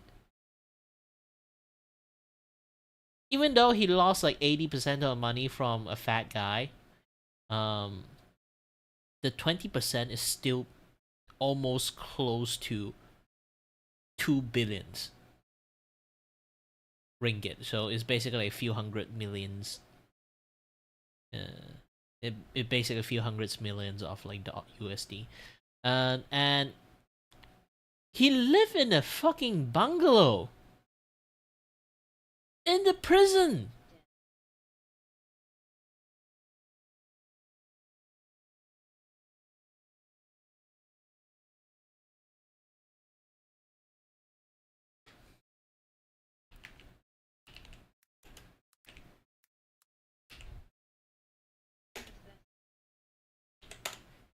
He even do streaming to showing off people. This is his prison.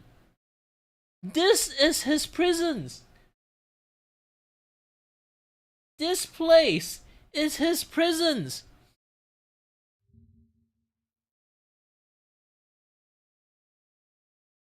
Eating supering in front of a face.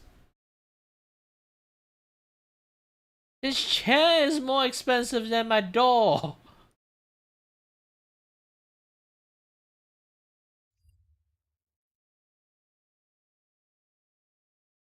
Okay, he literally streamed in front of you. He's in jail. This place is a jail? No, this like I say again, like, he literally lived in the house. He's having a luxury house arrest in the prison.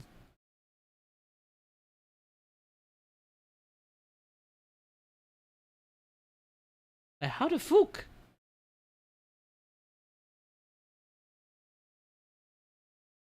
So if you fraud in the biggest range, you can buy a lot of things in prisons.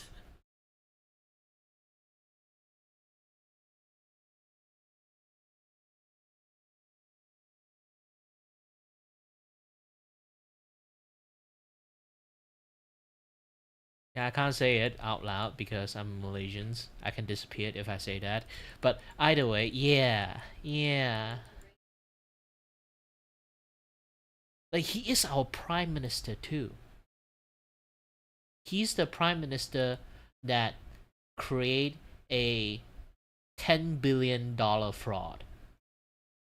Basically, he went on tax everything and say it's for the future of Malaysia's, they would like use that money to develop the country.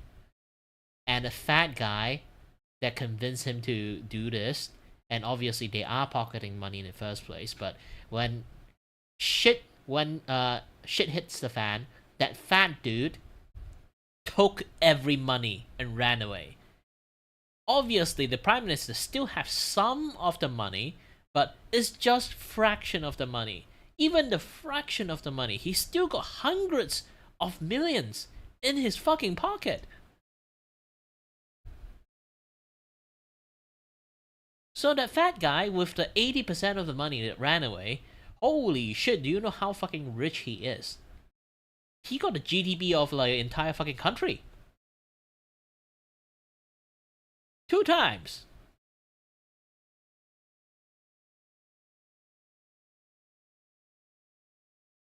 And he ran away and then lived in some sort of country, a luxurious life, because he paid off the government.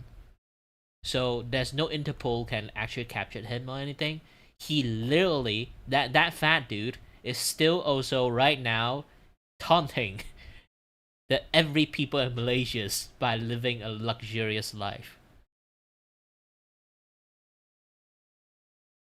While that particular other like prime ministers, then Najib Razak, like, that's the thing, like every single fucking time he went to the court, the money he embezzled, the amount keep fucking dropping for some reasons. It was like 100% sure it's like few millions, okay? His bank account itself already like, don't count the offshore, count the official bank account, the asset he have. He miraculously suddenly have 5 millions or 4 millions like in his like bank account, and he say it's a gift from like some Saudi prince.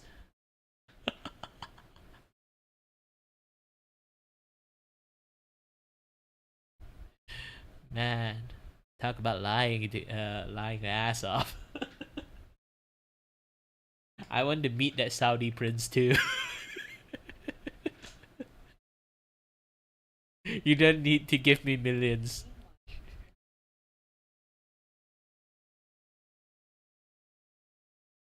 That's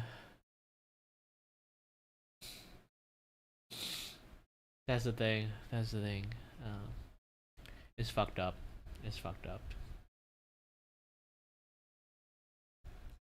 I'm not like the best person to talk about this too, because I try to distance away from politics of my own country. I know it's a shit show, so bad that everyone is a clown. Around that time, my government is entirely a bunch of clown around that time. So I can't talk about it too much. That would be desecrating my country. I can get sued and caught for that, talking shit too much. I'm not even kidding. Some people actually got caught like talking shit like public, and then be famous on doing those kind of things, you know.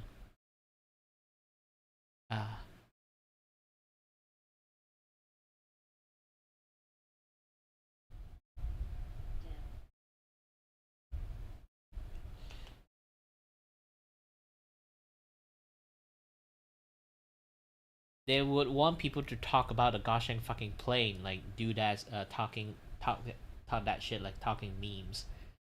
Than people talking about 1MDB situations. Do you know suddenly why almost every single place have inflations? We are part of the cause. That 1MDB scandal actually are so bad it affect the entire world economy, because there's just so much money like vanish into the ether, into offshore bank account. That fat guy that took everything.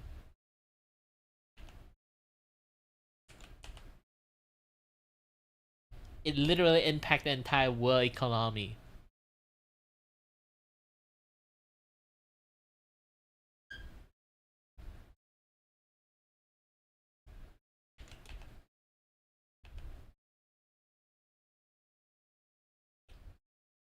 it was that bad.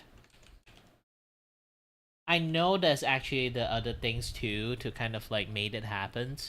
Like remember that time that I talk about like back in the days, Japan used to borrow people invisible money, and then they earn money that way.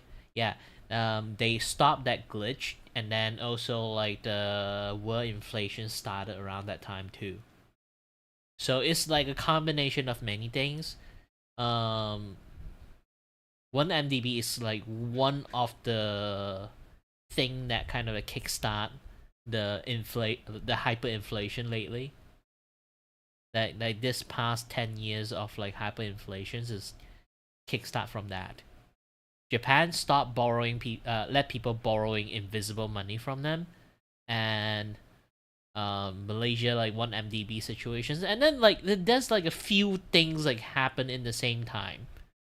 A few very unfortunate things like happen at the same time to cost us.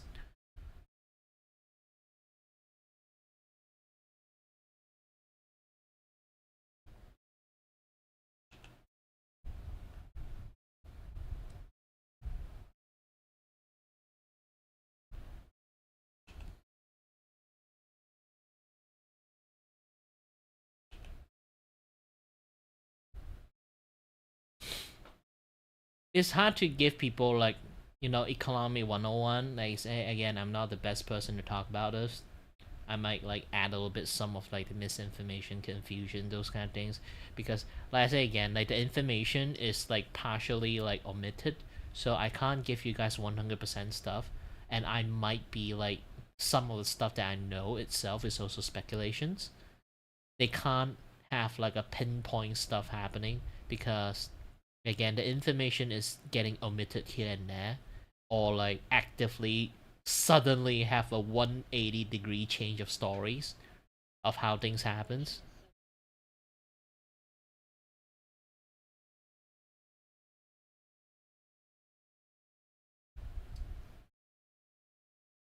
Yeah, you can try to like if you personally know a lot of economy stuff, you can try to like learn about like how Japan create this like invisible ball of money economy, and also Malaysia like 1 MDB fraud situations. If you study those two incidents a lot, you would understand why the economy right now is so fucked. Obviously there are still few like very big situations happens too, but this too is the one of the two biggest one that I know.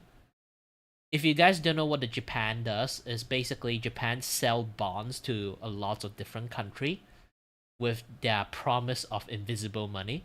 So it's basically they just like sell bonds for people to like do business, and once they finish the business, they can pay back Japan with zero interest because the money doesn't really exist in the first place. It's basically they borrow a non-existent money, and then once those other people who borrow the money, when they earn back the money, they can pay back the money. So basically they just like buy a lot of invisible money to do a lot of business. That's how America back in the days are so fucking rich. They literally are spending the money that do not fucking exist. So when Japan stopped doing that, because they got good economy now, when Japan stopped doing that, so the infinite money glitch that America used is gone. No more invisible money for you, no more monopoly money for you to play with, and then they just,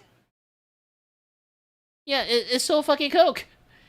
The entirety of the big ass company back in the days, how they become big ass company, because they have this infinite money glitch. They just keep going to fucking Japan, quote unquote do business, is just borrow a bunch of like monopoly money.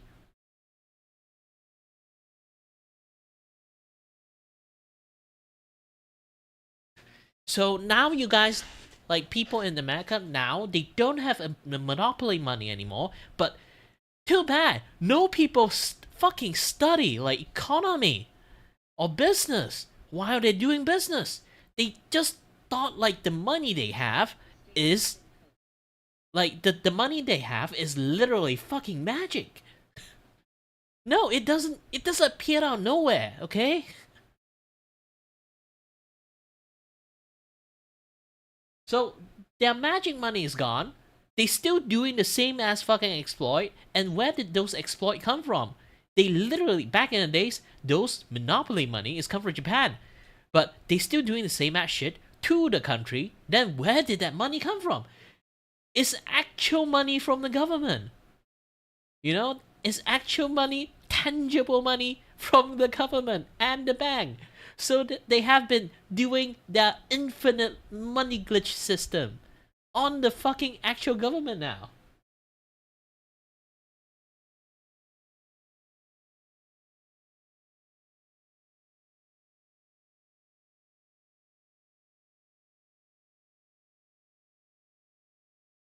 The problem is there's still not lots of people aware of this. When I talk about this, like even like I know like a few audience I have is literally actually do this the economy like stock shit.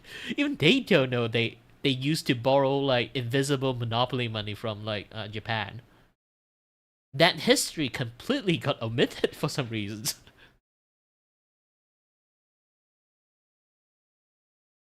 I think some people know. Some people just like didn't get taught by their rich ass multi-millionaire parent because they just inherit the money.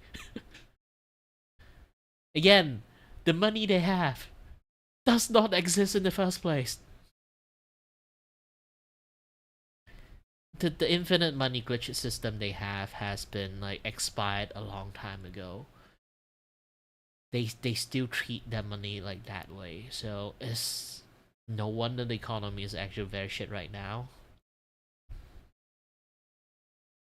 You can't blame Japan, but Japan is like trying to survive, you know, around the time like after World War II, like their economy is also like very fucked. They did that bond selling thing for that particular purpose because they want to raise back their GDP, but they don't have money, so they borrow so they let people borrow the invisible money out. And then once other people like manage to use those bonds to earn money, and then they pay back Japan.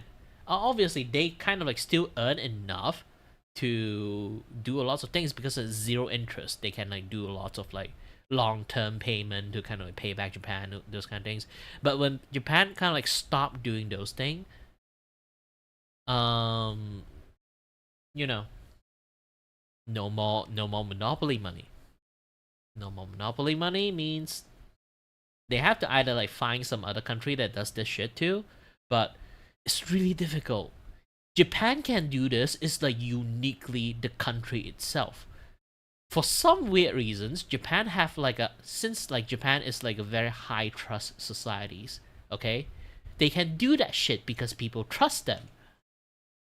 Not lots of country can pull that shit off, you know?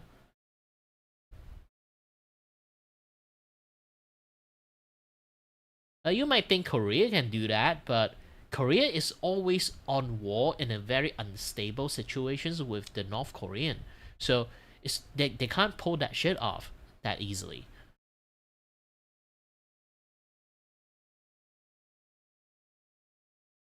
Because who knows? Like, maybe Mr. Kim suddenly just launch a fucking nuke at them, and then what happened to bonus? Like, the promise of those invisible money, where's going to go? Nowhere. So around the time when Japan actually does borrow this like bond money out with zero interest, is uniquely only they can do it at the moment. Since now they stopped doing that shit, no more monopoly money.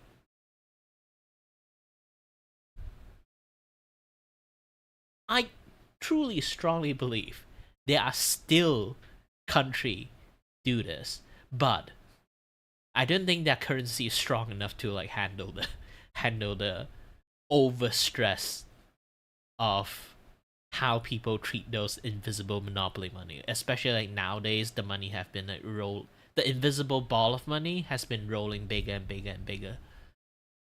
People have been playing with fake money for so long they forgot the money is fake.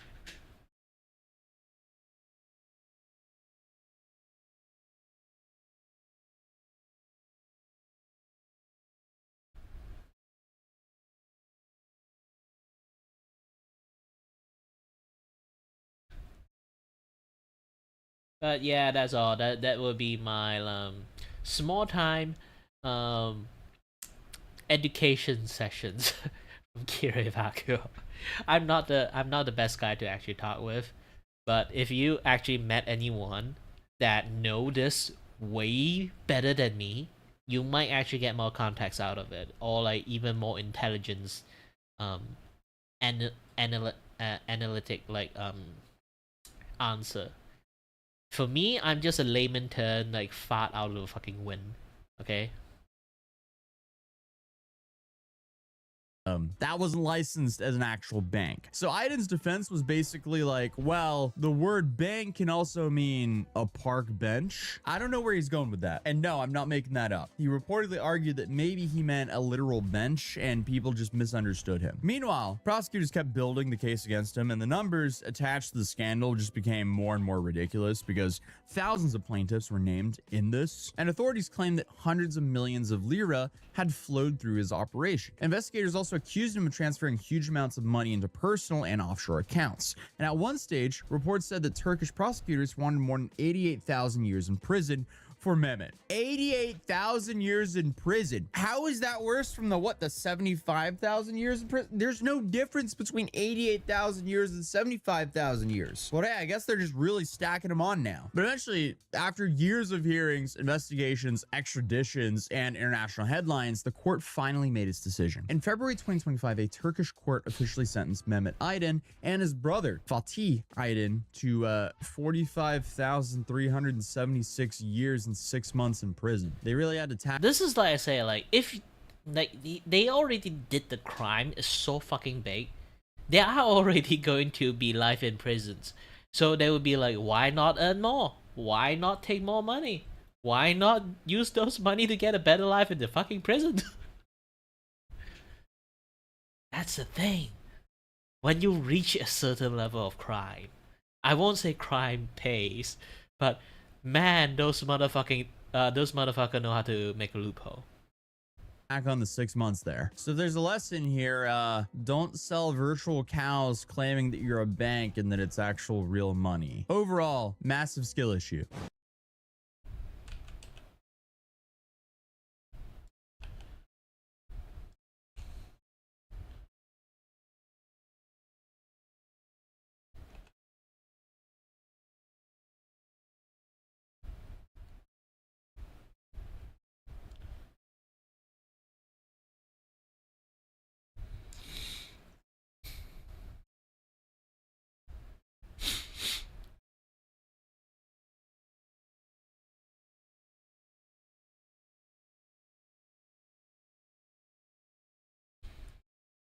Do do do do do do do. Do do do do do do do do do do do.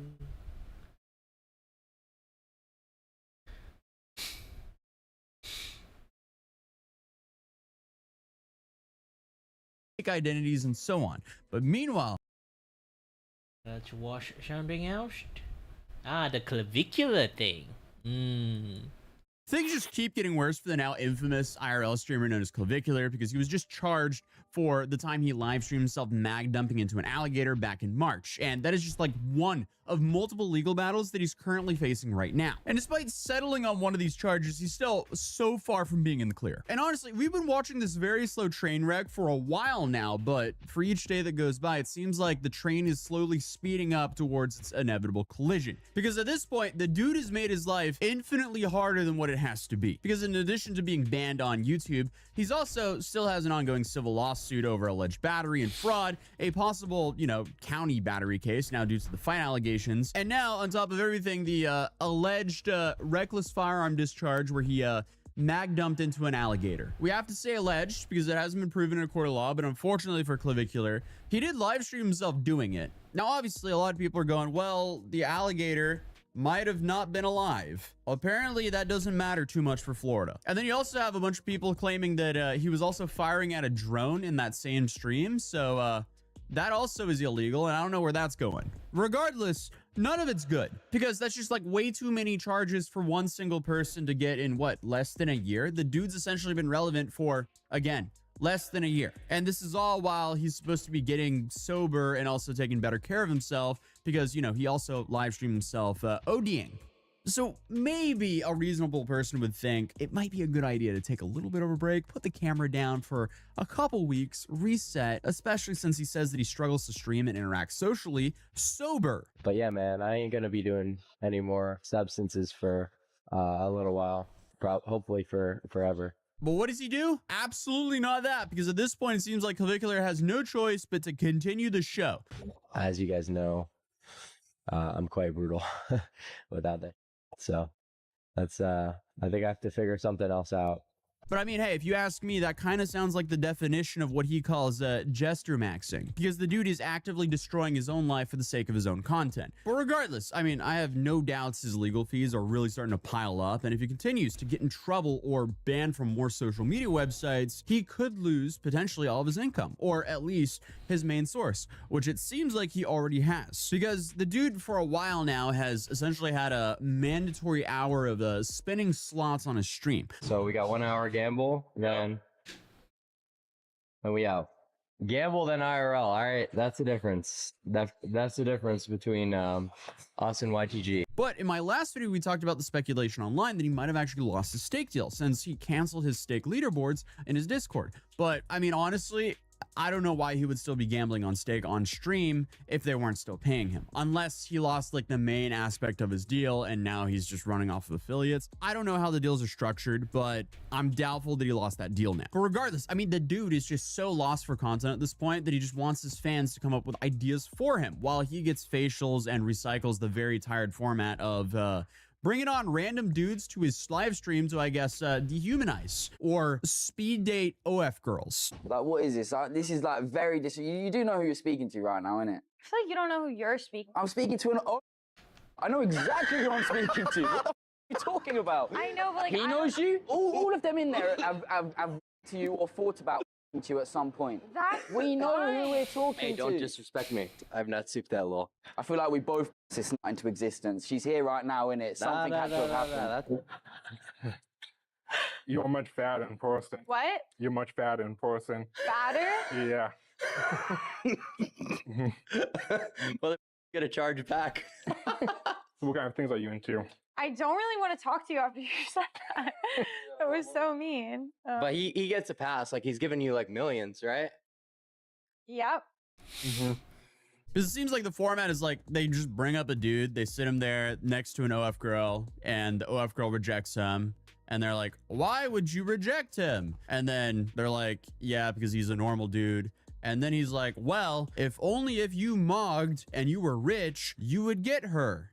Yeah, he's done that so many times now that even his own viewers and his chat have started to become pretty disenchanted with how short and flat out boring his streams feel. But I guess right now he's probably a little bit more worried about if he's going to be spending time behind bars than his hair or jawline. But even though we covered him like a week ago when it became public knowledge that he had a civil lawsuit brought against him, allegedly for battery and fraud, believe it or not, there's more. Because today we're talking about an even newer legal problem that's arisen for Clap. You know, the one that we all predicted as soon as the clip came out, because everyone saw that was a terrible idea. So obviously, as many people expected, he was officially charged for his unlawful discharge of a firearm at the wildlife sanctuary on March 26th. And if you didn't know, alligator fishing is extremely regulated. And how would I know that? Well, I have a southern grandpa and I do go down to the south quite often to go fishing. I was actually fishing there yesterday. I just flew back home today. But yesterday I was actually out in Lake Eufaula and I caught a few catfish. Look, here's a catfish I caught yesterday. It was kind of cool. Caught it off of a pole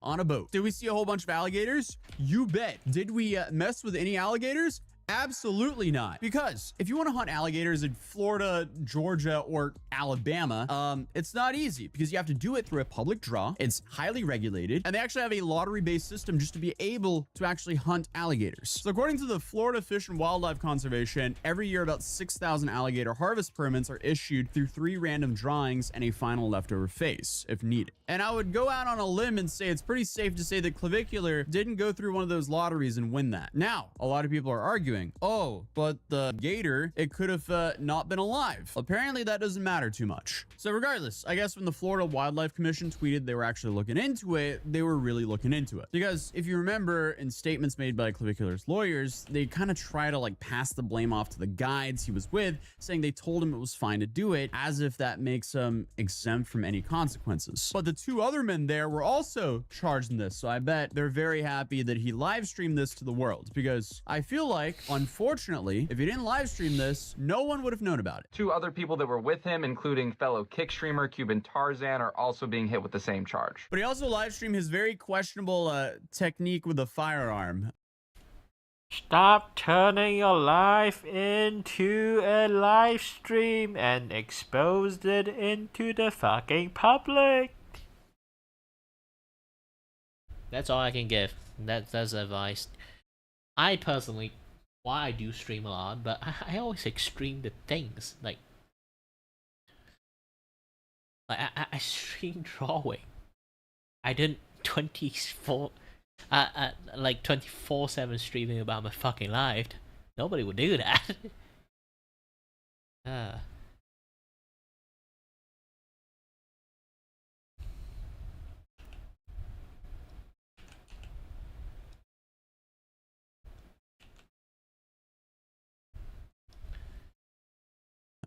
I don't know why you would ever close your eyes when firing one, but hey, I was about to be like, whatever floats your boat, but no, please don't do that. But speaking of legalities, under Florida law, illegally discharging a firearm in public can lead to imprisonment of less than 1 year and $1,000 fine. So that's what Clavicular is currently looking at, it seems, since according to court documents, his only current charge is a misdemeanor discharging a firearm in public. And of course, we'll have to wait until the scheduled arraignment at the 20th to find out exactly what the official charges are, you know, like if they decide to add anything after reviewing evidence, like the hours upon hours of content that he live streamed that day. And then I guess we'll also find out if he pleads guilty or not. Something tells me though he's probably gonna fight this, so it'll be interesting to see what happens. Dude will probably be fighting this tooth and nail, or veneer and acrylic, as the Looksmaxers might be doing. Anything to save himself from the jail time, because if he goes to jail, that's gonna be really bad for business, because obviously he live streams for money. If the live stream is off, he stops making money, especially after the YouTube ban. So anything that keeps him from live streaming is extremely bad for his career. And then, of course, speaking of distractions from live streaming, all of this also comes immediately after he was hit with that civil lawsuit that I covered just a week ago. And that was filed by the female Looksmaxer, Alexandra Mendoza, at the end of April. And I'm not going to go through all the details again, but in short, it does not look good for him. Because again, his main problem is he live streamed himself doing half of what she's alleging. So, that's going to be really hard to fight in court. But possibly even more sad than I guess the legal stuff for Clavicular is just the private falling outs that have been reportedly happening left and right because of his antics. His own family is now pretty much snubbing him. His PR rep quit. And at this point, a lot of his viewers are starting to get really fed up with him. So, I mean, he's been forced to, I guess, scrape the bottom of the barrel, but we all know that even the shocking OF speed dating content does get old. Viewers want more, but I'm not sure if he has anything else to give right now. Because it seems like it's a little bit risky for him to IRL stream right now, as he just keeps on getting more and more charges. But we'll find out a whole lot more information on the 20th, so I'll keep tabs on that. And yes, there was some news, and I was in Norway celebrating the 17th of May while it all dropped, so I held this video back for a couple days so I could make this little add-on segment. But the other day, Clavicular and his friend, they went to court and they settled and actually got probation for half a year, which honestly is pretty much the best case scenario for Clavicular. As I even said in my last video on him, the dude has a whole bunch of money to spend on some really good attorneys, and clearly he did so. But the bigger thing everyone's talking about is how the judge apparently looked better than Clavicular. Yeah, that just shows how cooked we are, because like little did I know, there's this whole, you know, Looksmax rating scale, and his audience is trying to use this Looksmax rating scale to try to counter the online narrative and say that Clavicular, in fact, scores higher on the score than the judge. Yes, this is what we're doing right now, I guess. But the largest problem I have with the whole Looksmaxing community is they're making a lot of things that I would consider self-harm. They're throwing it under the blanket term of Looksmaxing. That's a slippery slope. And what is it all for? To OD live on stream? Like, really? Is that what we're doing? to get attention from a bunch of women that they themselves claim are shallow and vain. Unfortunately, though, that's exactly what these lead influencers in this community are. At the end of the day, I just don't see the risk to reward here. Putting all of these very questionable substances in your body, all in the goal to ascend, or whatever they call it. When have you ascended enough? That's the real question. Because if you are constantly going out of your way to continuously look better, well, the question is, what looks better? Well, that's arbitrary, and that's a slippery slope. That's how you get into the territory of you know, the pump it guys. Actually, they're called the Bogendorf twins. Yeah, that's how you get into this territory. And then on top of that, like, what do they do after they ascend? Only chase pleasures? Again, that's a slippery slope, because that's how you OD on stream. But like, what shocked me about the whole narrative around clavicular overdosing within the whole looks maxing community was the whole, oh, well, if he passed away, at least he passed away mogging. What? Excuse me. That would be a tragedy and would absolutely not be worth it whatsoever. I'm just kind of shocked about the whole like idiocracy around all of this, because if clavicular existed, what, 15 to 20 years ago, he would just be this bizarre character on Jersey Shore. But now he's selling a course, and he's actually a role model to the younger generation, which is honestly pretty alarming. But I mean, regardless, clavicular has been famous for something like 6 months and has already gotten into this much trouble. So the odds are really not in his favor when it comes to not violating that probation. But other than that, I'll see you guys next video. Peace.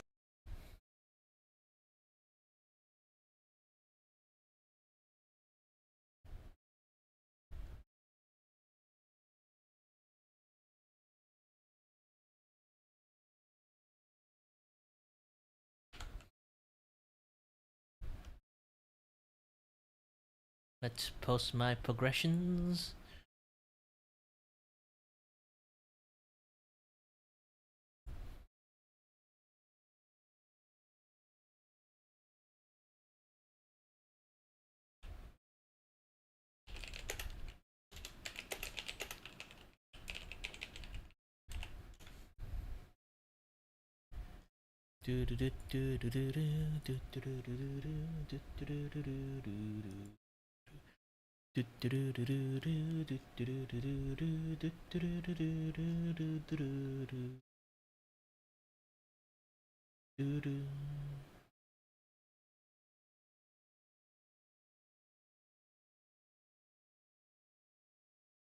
Oh, that's why I didn't finishing it. I need to because unfortunately, I've covered more garbage IRL streamers than pretty much anyone else on YouTube. And the thing is, like, I've actually been trying to cover this guy for days now. But every time I think I have like a whole story together, he says or does something even crazier that I can't just not include. But regardless, it's safe to say he might have just outdone himself this time, because apparently not only did he pull a firearm on someone during a live stream, but no, he actually pulled the trigger more than once. I walked up to him because they were pointing at me. They were laughing. They were pointing at me, and I said, "What's up, guys? How y'all doing?" I said, "Y'all like the new suit?" He said, "Walk away from me." I walked away from him. He came back up to me. He literally said, "I have PTSD. I feel like I'm in." He said, "You start saying all that out to me, I'm gonna hit you." He hit me. Started wailing on me even after I had to defend myself by shooting him. He's still wailing on me. So I can only assume this absolute tragedy will stop him from making any more insane headlines for at least a day or two so we can get a video out on this. But honestly, you never really know. Regardless though, if you're lucky enough to not know who Chud the Builder is, real name Dalton Levi Etherly, good for you. But unfortunately, I guess I'll change that now, because this guy is probably the most controversial and polarizing streamers online right now. And again, as I said previously, that bar is set pretty high because we've covered the worst of the worst, you know? So when I rank him worse than Johnny Smiley or even Vitaly, you know things are bad. And like many others we've covered here on this channel, he's been permanently banned on Kick, if that tells you anything about his character and content style. And since then, he's moved on to even more degenerate corners of the internet to live stream. And unfortunately, he feels like this, like... Why I love streaming, it make me feel less lonely. Because like, here's the thing, I don't really have a lot of audience, obviously. And I still streams. And lots of people do come in and drop by, have some chat. It's fun, but I do think the culture of streaming have went off the rails so much that it shouldn't be existing. I would rather people do more like, you know, video content rather than live streaming. Dealing with people is already very like it's a very difficult thing already, and doing all this thing live, things are just gonna become like hella unstable. And look what it is now. It is becoming hella unstable. Inevitable product of a cursed prank content creator and an IRL nuisance streamer that we often cover here on this channel. Because the dude is reportedly 28, probably had nothing going for him and thought, hey, why don't I just go viral by any means necessary? The dude wants attention, he's going to do anything to get it, which I guess includes allegedly baiting a fight to potentially take someone's life and claim self-defense. It doesn't get too much worse than that. You following me to my truck now? We got 18 rounds for you. We ain't got nothing else. Don't follow me in my truck. I bet you won't follow me in my truck. Come on. Look at him. Look at these now. 931 Seville. They ain't. Look at these. Hey, thanks for the new truck you bought me. Yeah, this is pathetic. This is just straight up harassing strangers, minding their own business for his own stream content. And I mean, here on this channel, since we first started covering pranksters and IRL streamers, we've been advocating for a very simple right, that if you go out in public, you will not be harassed and antagonized by some IRL streamer or prankster for their monetary gain. We don't want to be content for someone without giving consent. Because it's safe to say, this kind of creator pushes the filming in public laws pretty far. Because there's a massive difference with someone harassing someone repeatedly on camera for their own monetary gain and someone filming a video in public and, you know, you pass by in the background. There's a big difference there. So, I mean, if there's anything this channel is against, is people who harass strangers minding their own business in public for profit. But unfortunately, in 2026, I guess that's just too much to ask for, because awful platforms allow these people to thrive. Because, as I stated earlier, if you've seen any of the clips of him going viral online, it doesn't really feel like a shocker that he ended up shooting someone, and apparently himself, during a fight on his stream. And yes, you heard that right. Apparently this absolute genius grazed himself too, according to reports and audio that is said to be from his own stream immediately after the shots were fired. Did I shoot myself, or did it graze it? It penetrated, yeah. But we'll get into that. I just want you guys to understand how disgusting this guy truly is. Because Chud the Builder is essentially a stage name for this strange fake cowboy character that he LARPs as online. Of course, it's probably way easier to go viral if you just act stupid and insane, so that's clearly what he does. And this is in addition to being just shockingly hateful, because at the core of his content is just aggressive racism and hatred used for shock value. No more now. Get out of the road. And then he pairs that with the apparent desire to pull various weapons on people who react to him and then claim self-defense. Here. Back the f up. So essentially, the way he gets content is he's just racist and hateful to strangers on the street, and then when they react, he threatens to pepper spray them or pull out his firearm. So clearly, we're dealing with a great person here. Because if the mountains of footage of him yelling racial slurs at random people on the street wasn't enough to convince you of how terrible he is, then maybe the clips of him actually macing people who are merely verbally confronting him, that'll probably help. He got Fendi glasses on. You ain't got. You got lens crafters on. Yes. This dude, that's why he's making money and you ain't. And he got the V-Lone on. What you wearing? Your work shirt? What does that say? You're a Atlum. You ain't never gonna be nothing but a. You guys do is talk. You can't look me in the eyes because you might be the. You on some or something? What are you on? I told you I'm on your mama's suite. Okay. You're bro. Literally, all you do is talk about your. Ah, I'm sorry.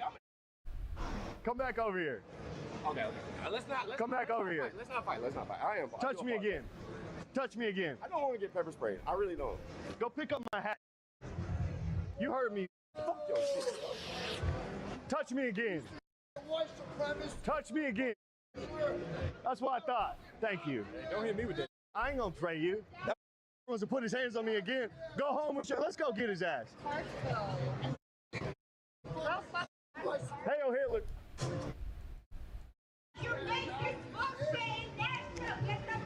Thanks for picking up my hat. Yeah, great job. You also just maced everyone on the patio as well. So that's self-defense? Like, what?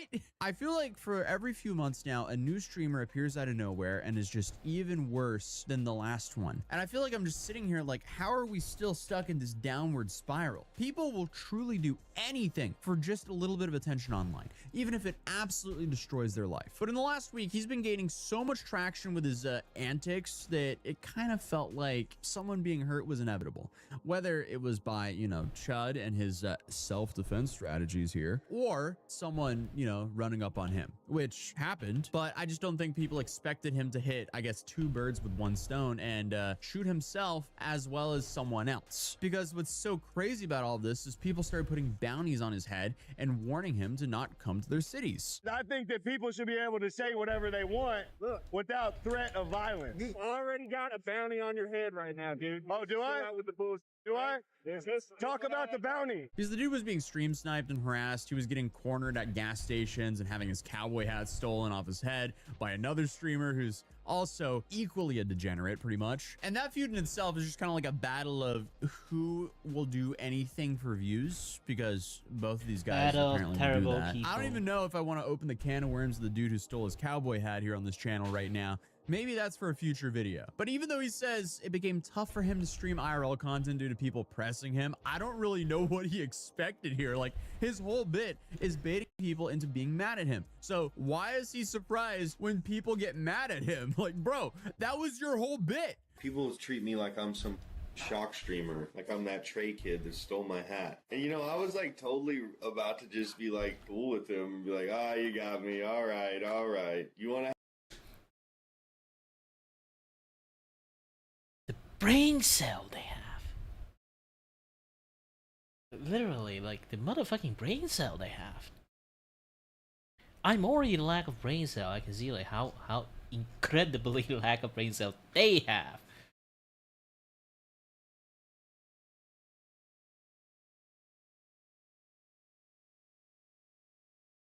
Man.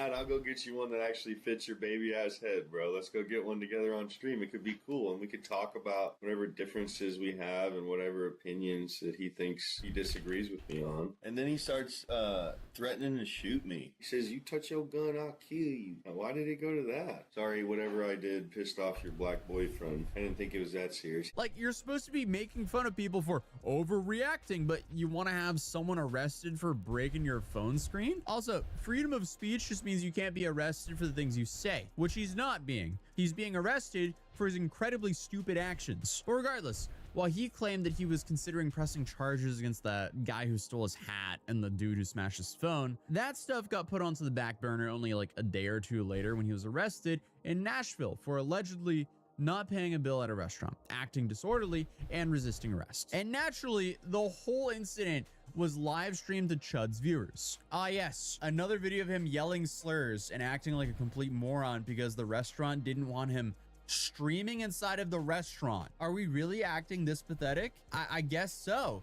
But for a guy who loves yapping about people's rights and freedom, he sure does hate private businesses who are exercising their rights. Like, dude, this doesn't make sense. But regardless, he was released on Mother's Day and proceeded to moan on Twitter and on his stream about how unfair all of this was and how he could potentially sue everyone else involved. I can't even, like, my whole family doesn't even with me, bro.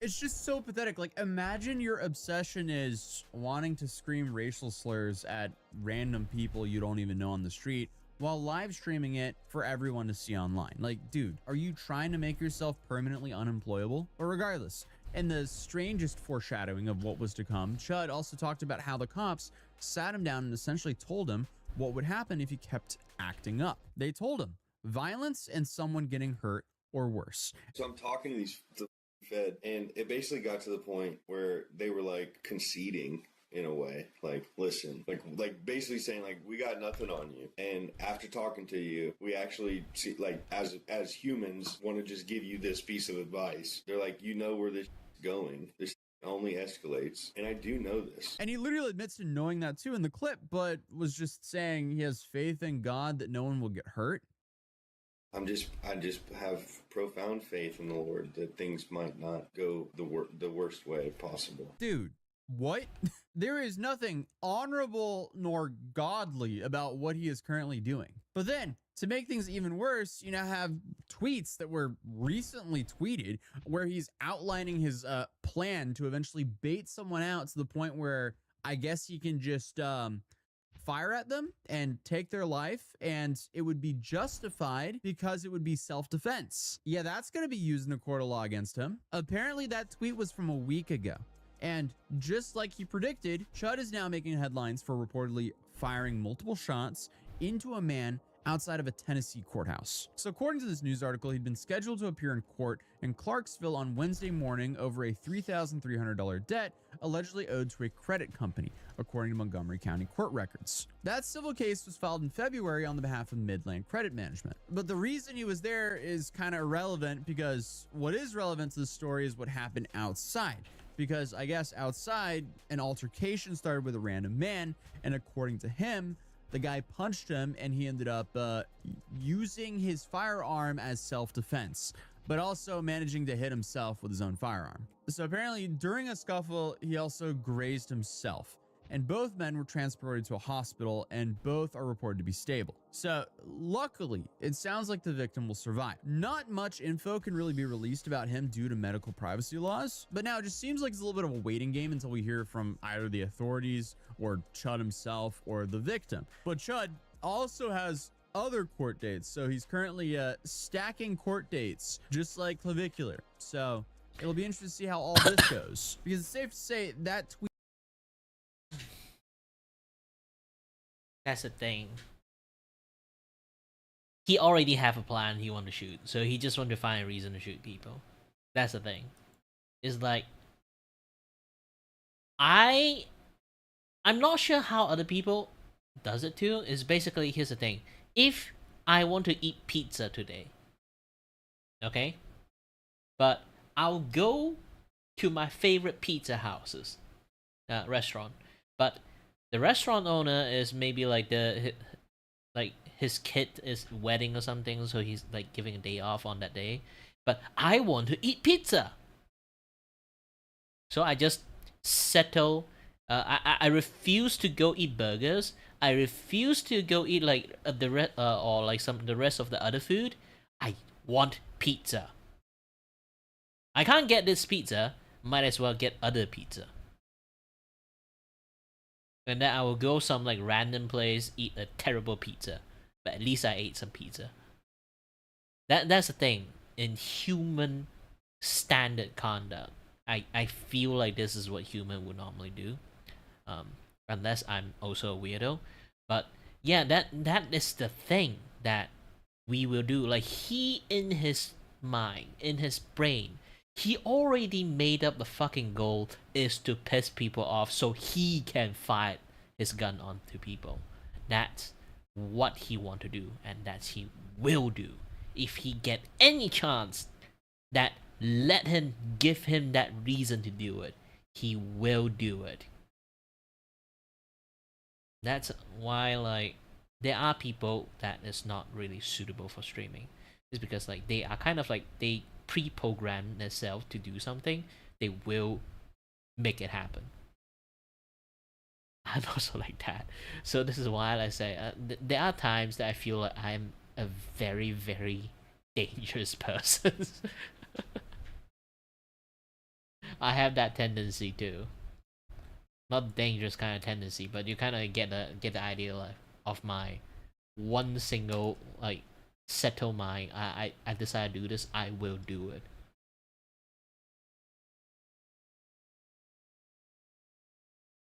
Tweet of his and his past behavior is not going to help him whatsoever. But honestly, at the end of the day, anything can really happen in a courtroom. But I would absolutely not be surprised if we see charges filed against him for this incident. It's now the next day, and yes, he's now been charged with attempted murder, employing a firearm during a dangerous felony, aggravated assault, and reckless endangerment with a deadly weapon, according to the Montgomery County Sheriff's Office. He also has been booked into the Montgomery County Jail. And right now, there's still a lot of stuff up in the air. But here's some footage from the scene at the courthouse. Deputies say Dalton Etherly, better known on social media as Chud the Builder, was involved in a fight leading to gunfire. Both men were hospitalized.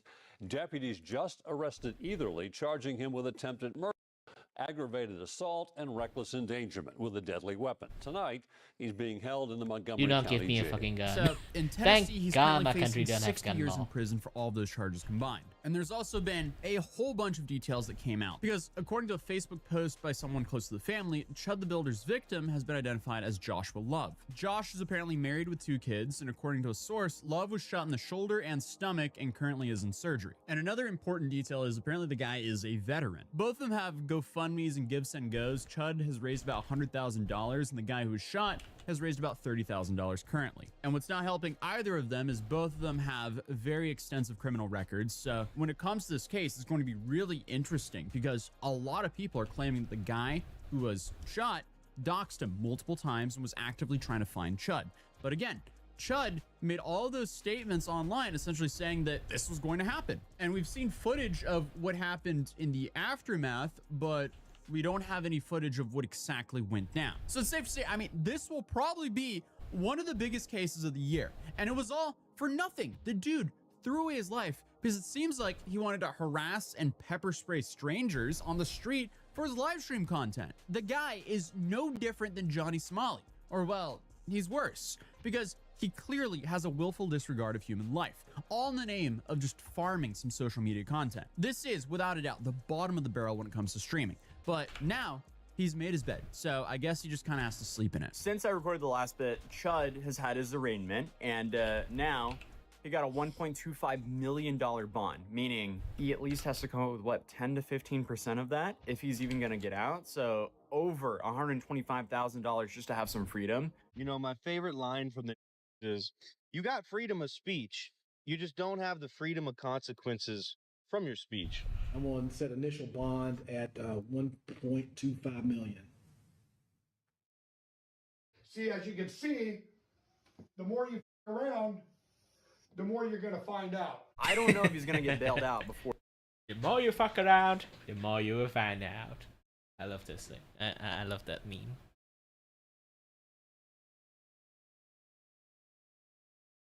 Right, because unfortunately,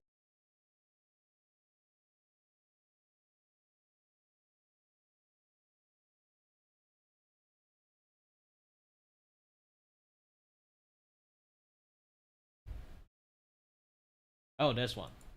I flew all the way to a New York courthouse to watch the TikTok DoorDash girl face a judge to only find out they moved the case to a higher court. So I guess I just had to pack up my bags and go home and wait. And it's safe to say we waited because months went by and nothing happened until the other day, as she's been hit with a full-blown felony indictment by a grand jury. And we're talking about Olivia Henderson here, aka the DoorDash girl, the TikToker who went viral last year for claiming she was SA'd while door dashing, when in reality, she filmed a dude passed out without clothes on inside of his own home and posted it twice for millions of people to see. And her case now has a major update because for a minute there weren't really many court updates. And trust me, I was checking. I mean, again, I literally flew out to New York thinking something big was about to happen in court. And when I got there, the case had already been moved up to a county court. So the whole thing just got pushed. From the outside, it seemed like nothing was really happening, but I guess it was just moving through the system. So for a while, this case just kind of sat there. And now she's officially been indicted by grand jury,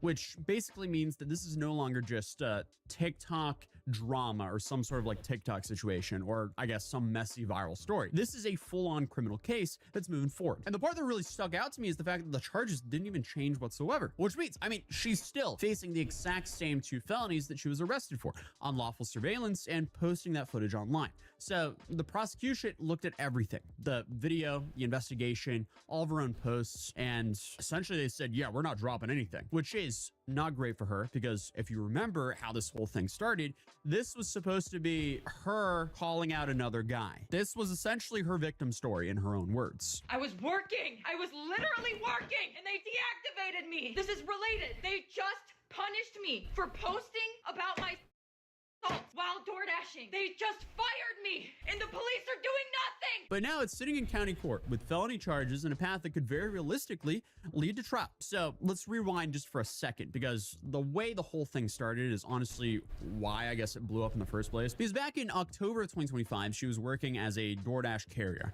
and a customer orders food, selects leave it at the door. I guess nothing out of the ordinary, but when she gets there, that's where this whole situation starts, because she's claiming the door was open and she could see him laying on the sofa without clothes on. Now, the prosecutors are saying that he was passed out drunk, and they're currently arguing on if she pushed the door open a little bit or what actually happened. And let's be real, that's a very weird situation. Nobody is saying that's a normal walk up or a normal order. Hopefully this doesn't happen too often. But where people started having problems with this whole story was, you know, instead of going, oh, okay, that's really weird, dropping off the food, backing away, and maybe calling someone to check on him or going on with your day and just continuing with the orders, she decided to pull up her phone and film him and expose him and kind of show where he lived and said his name. Sir, I have your DoorDash.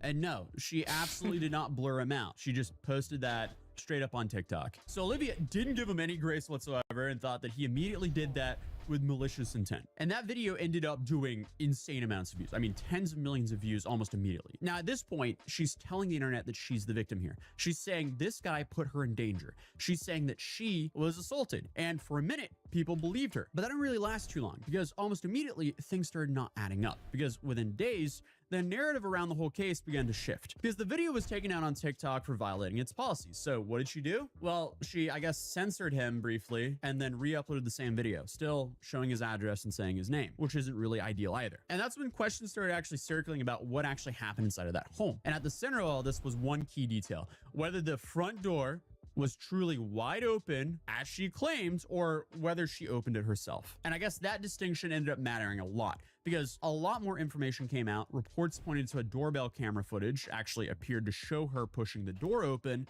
before filming inside. Now, to my knowledge, we haven't had that confirmed by a prosecutor yet. That's what I wanted to see in court. But at the same time, police also began their own investigation into the incident. But according to their findings, the man inside their home was not engaged with her at all. He was intoxicated, unconscious on the couch, and unaware that any of this was happening. So investigators concluded that, you know, no SA occurred. And the conclusion directly went against the claims that she had been making online, which had initially been presented as a dangerous encounter during a delivery. And now the whole case is being treated as her unlawfully filming someone within their house and distributing it on the internet. And DoorDash addressed the situation as well, and the company stated that sharing a video of a customer inside their home along with identifying details violated its policies, and both the driver and the customer was removed from the platform as a part of this response. Then, about a month after the incident, the legal consequences started. So on November 10th, 2025, she was arrested and charged with 2 felonies: unlawful surveillance for recording an individual without consent, and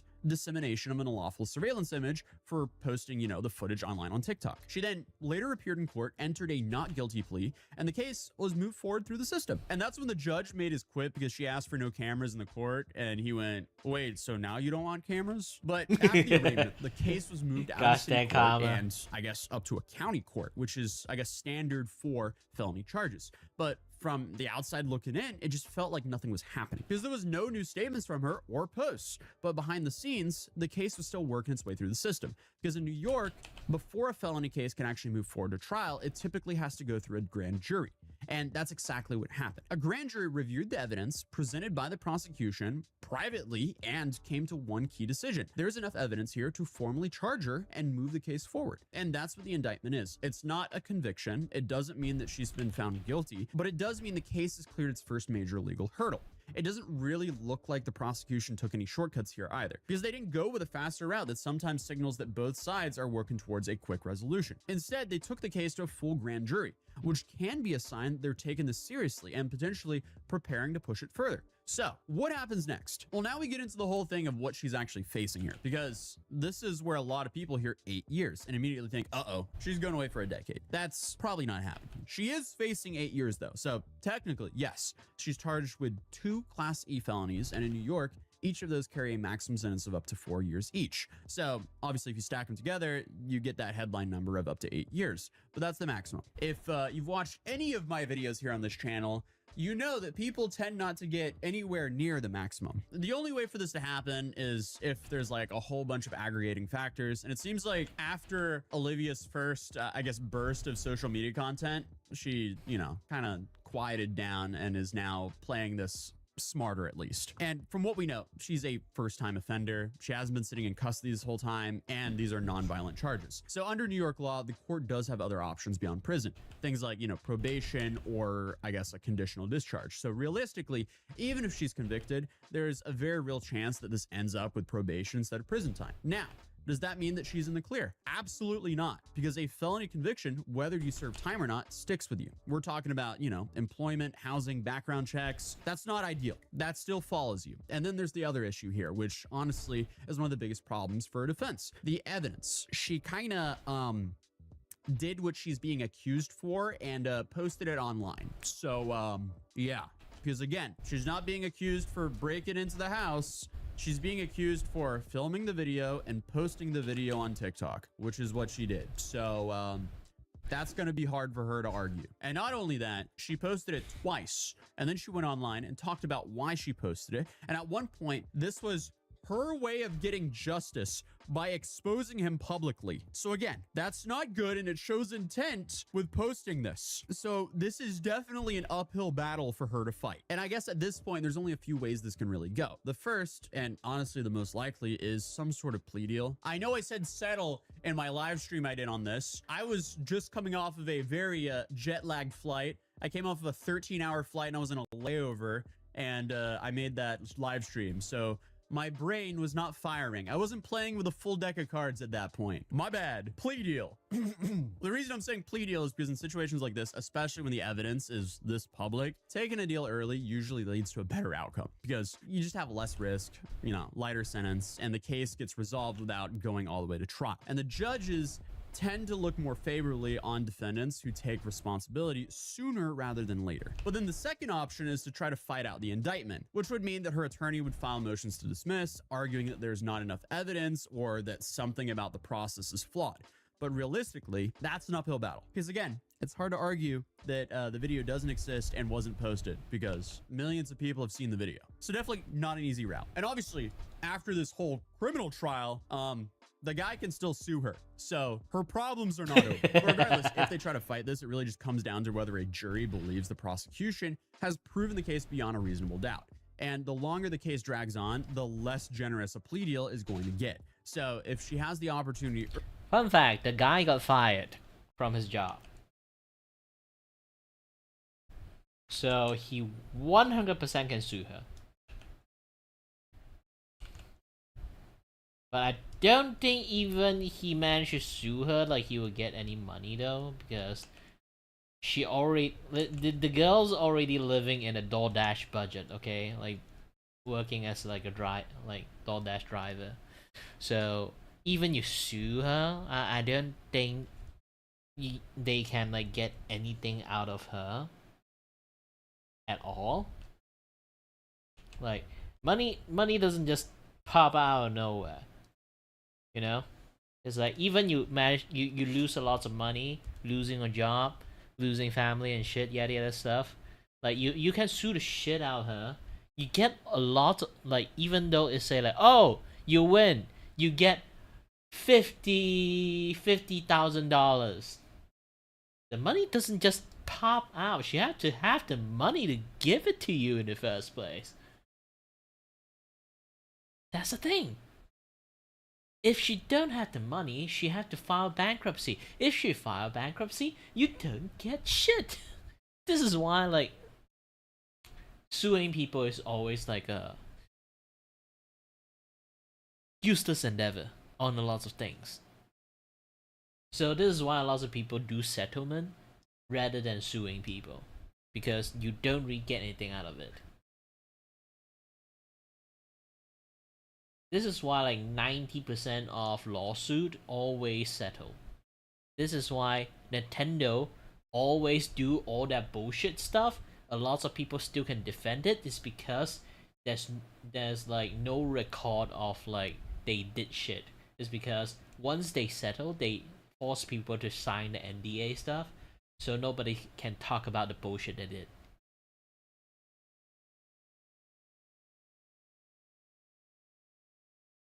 earlier and didn't take it, that could come back to hurt her. Her next court date is currently scheduled for early May 2026, and that's where we'll start to get a clearer picture on which direction this is all heading. And I feel like my take on this is, yeah, that's a messed up situation. No one wants to stumble into this, but like her response was absolutely insane because instead of leaving or reporting it, you know, or just doing her job and moving on, this became content and now it's evidence. I mean, she went.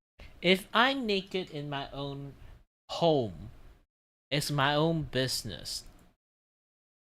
The fuck you come into my house and film me for? You're fucked. That girl is so fucked. Went to TikTok way before she went to the police. Like, there's just so many things that are wrong with this. So, I mean, at this point, I guess it's just a waiting game. At least she isn't facing multiple decades in prison like this idiot TikToker, because, I mean, this story is just crazy, which I would heavily recommend checking out here. But other than that, I'll see you guys in the next video. Peace.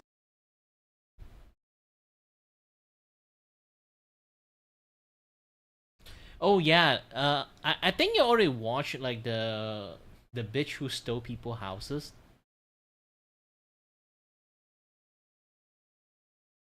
This woman was just humble. That's like a part 2 of it. She's back. By a judge after stealing someone's house because she claimed she had squatters' rights after booking a month-long. This is not the one, but this is the other case. But yeah, like remember like the like that's like the that's one like squatting, like went to like some like Hollywood like district and then basically stole like a house, like just squatting in there, and then the court like kicked her out. She's back into the same house again.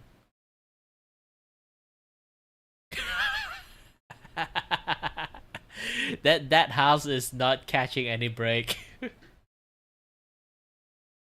Airbnb stay in Washington, D.C. And nearly a year later, the woman effectively took over the house, living there rent-free while the actual homeowner was suffering financially and was locked out of the property. And the wildest part is, the legal system was essentially powerless to remove her thanks to a loophole in a tenant protection law that kicks in just after 30 days. So it's safe to say we have quite the wild story. So in February of 2025, a woman named Rashan Douglas, who owned a property in Northeast Washington, D.C., she was renting out her house on Airbnb, and she got a booking request from someone named Shadia Romero for 32 days, which seemed straightforward enough at the time. Shadia said that her apartment had caught fire and she needed temporary housing while the damage was being repaired. And for the first month, everything appeared to be running normally. Shadia was staying there. You know what? I should find that video.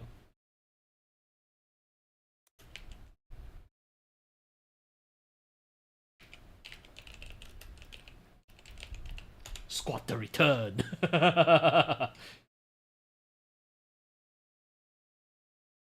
like this girl, she came back. Bring up part 2. All right, I'm now standing outside of the stolen $2.3 million home that Tamika Good has been, I guess, living in for pretty much a year. And she was actually arrested for living here. And you can't really see the house, but it's that house right there. She practically squatted in that house for like a few years. And then finally got kicked out. And then came back, replaced the lock. And start to live in there again. Stolen 2.3 million. You can't make this shit up. America. $1 million house that Tamika Good is currently squatting in. That was the first time I ever used this flashlight. I literally bought it today. I did not know it was going to be that bright. I'm going to leave right now because I'm not trying to disturb this neighborhood. So, how did I end up traveling to Bethesda, Maryland to stand outside of a $2.3 million mansion that someone was just convicted of illegally living in? Well, I was essentially in the neighborhood covering up part 2 for this video, so that was just very convenient that they're like right next to each other. But a few weeks ago, Tamika Good was found guilty on all counts of trespassing and breaking and entering after spending 9 months living inside of a 7,500 square foot bank-owned mansion. And this absolute genius represented herself in court, so naturally, the judge didn't really buy her arguments. So he then sentenced her to 90 days in jail. She was then arrested right there in the courtroom, and it actually felt like a solid ending, because most of these squatter cases, they last forever, and they don't really have any real consequences. But I guess you could say that that one ending was a little bit too good to be true, because she served 11 days, posted a $5,000 appeal bond, and within hours of being released, she went right back to the same house. Get out my face. Ma'am, why are you in a $2.5 million property? After months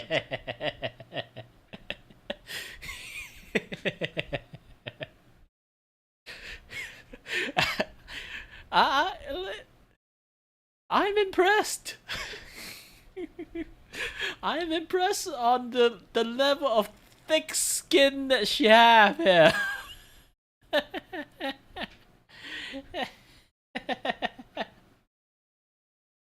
Delays, Good was convicted on all counts on January 22nd, sentenced to 90 days in prison. Pollard continues to face extradition for multiple vehicle theft-related crimes in Pennsylvania. 11 days later, Good was released on appeal on February 2nd after posting a $5,000 cash bond. Activities at the house started again soon after her release. For days, a woman wearing similar shoes and green pants was seen moving in and out of the alleged Bethesda squatter home. Are you serious? I can't believe this story is real. How do people have this little shame and are this brazen? So security cam footage appears to show her go in and out of the property pretty much immediately after she got out. And just a quick recap, Tamika Good spent 9 months living inside of this mansion. And no, she's a squatter. She did not own it, nor did she rent it, nor did she have any permission to be there. The home was bank owned and tied up in foreclosure issues. So more than likely, she found out about that online where that kind of information is publicly available. She then decided, oh wow, look at that, a free mansion, and she just helped herself to it. And I guess instead of treating it like a temporary situation, she treated it like it was hers, and she filmed TikToks from inside of the property and posted content with the mansion behind her like it was some weird lifestyle flex. So not only was she flexing a mansion she didn't own, but she was also pulling up to the mansion in a Porsche. So one would at least think, if you're driving around in a Porsche, you can afford your own housing. But this absolute genius described herself as a pro se litigation coach, meaning she represents herself in legal matters and gives advice to others in doing the same. So naturally, neighbors started noticing that something was extremely off here, and when nothing happened after reporting it to the police and trying to go through all the proper channels, a 19-year-old college student named Ian Chen filed criminal complaints himself for trespassing and fourth-degree burglary. And that's what finally pushed this into court. So last month, Judge C. Moffitt found her guilty on all counts, which raises the question that genuinely does not make sense whatsoever. How do you go to jail for squatting in a mansion and then get out and immediately go back to the same mansion? Well, to explain that, we have to talk about the world of American law, which gets even more complex when every state has their own set of laws. So it's all different. American law is so fuck. That justice system is so fuck. Different. But apparently in Maryland, when someone is convicted in district court. Oh, sorry. If the stream is like extremely lag, the internet at the moment is like really unstable. I don't know why. They have the right to appeal that conviction to a higher court. So in this case, we're in Maryland. So there, when someone is convicted in district court, they have the right to appeal that conviction to a higher court. In this case, circuit court. And when you file an appeal, you can post. It's not circuit court now. This is circus court.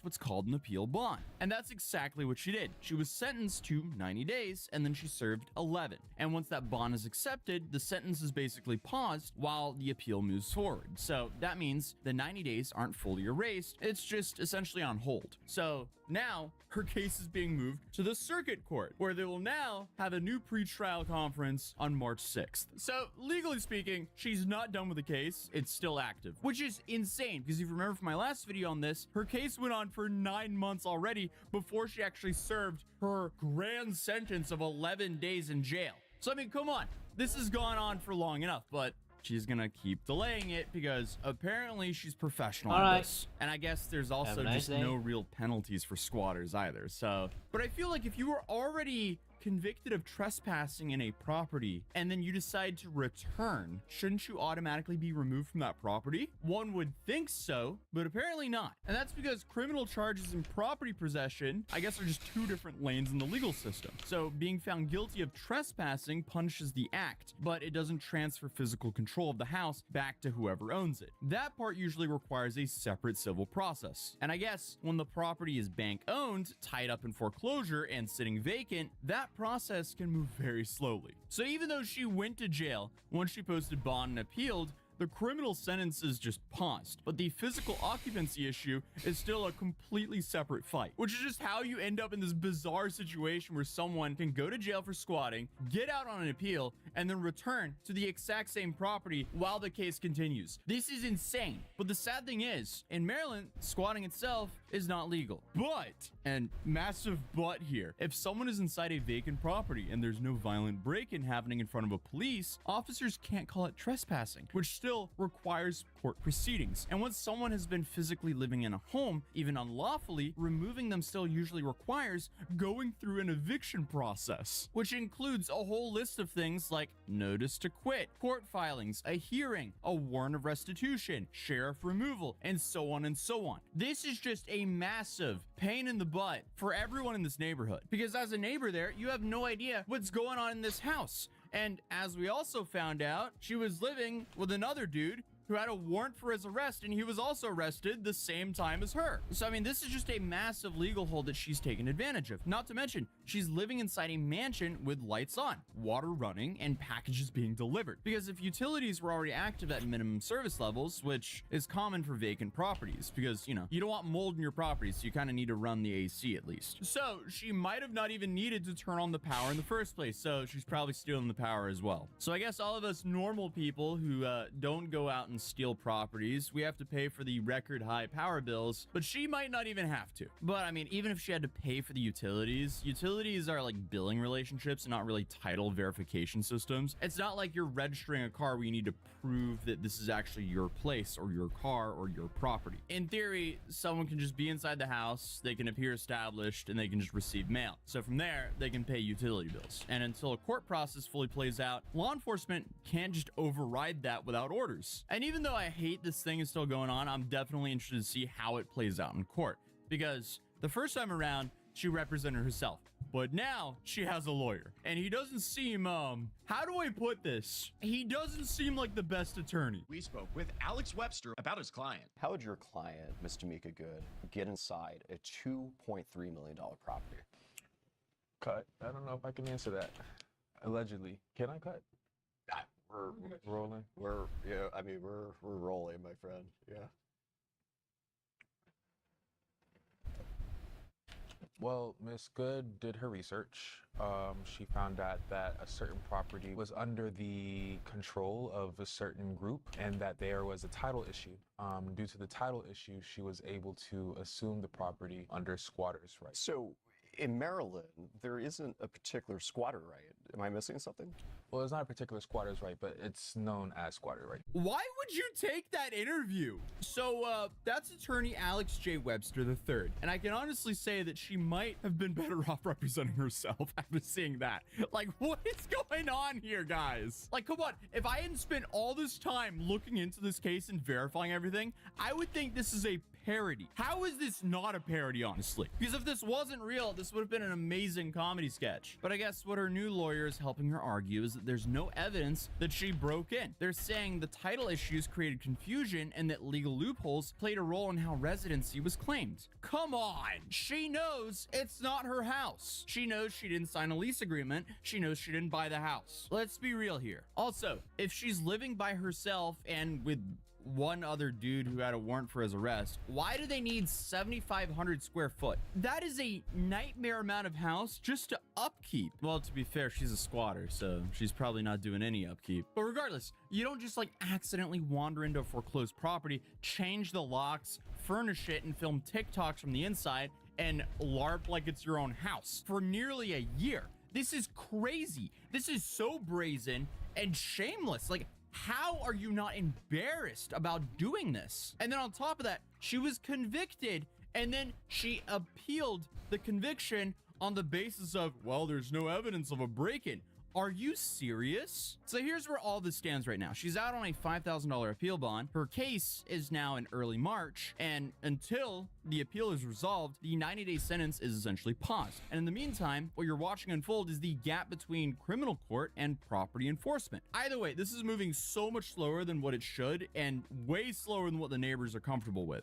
But I guess that's just going after her plan. But regardless, I'll keep you guys updated on the story, so feel free to subscribe if you're new, drop a like if you enjoyed the video, and I'll see you guys in tomorrow's video.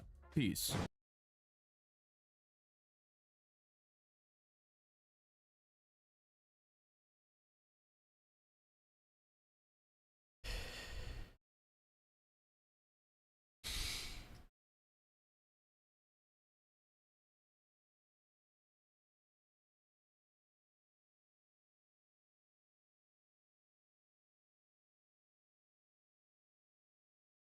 Alright, I kinda like woke enough. It's like late night. I should take a little bit of break.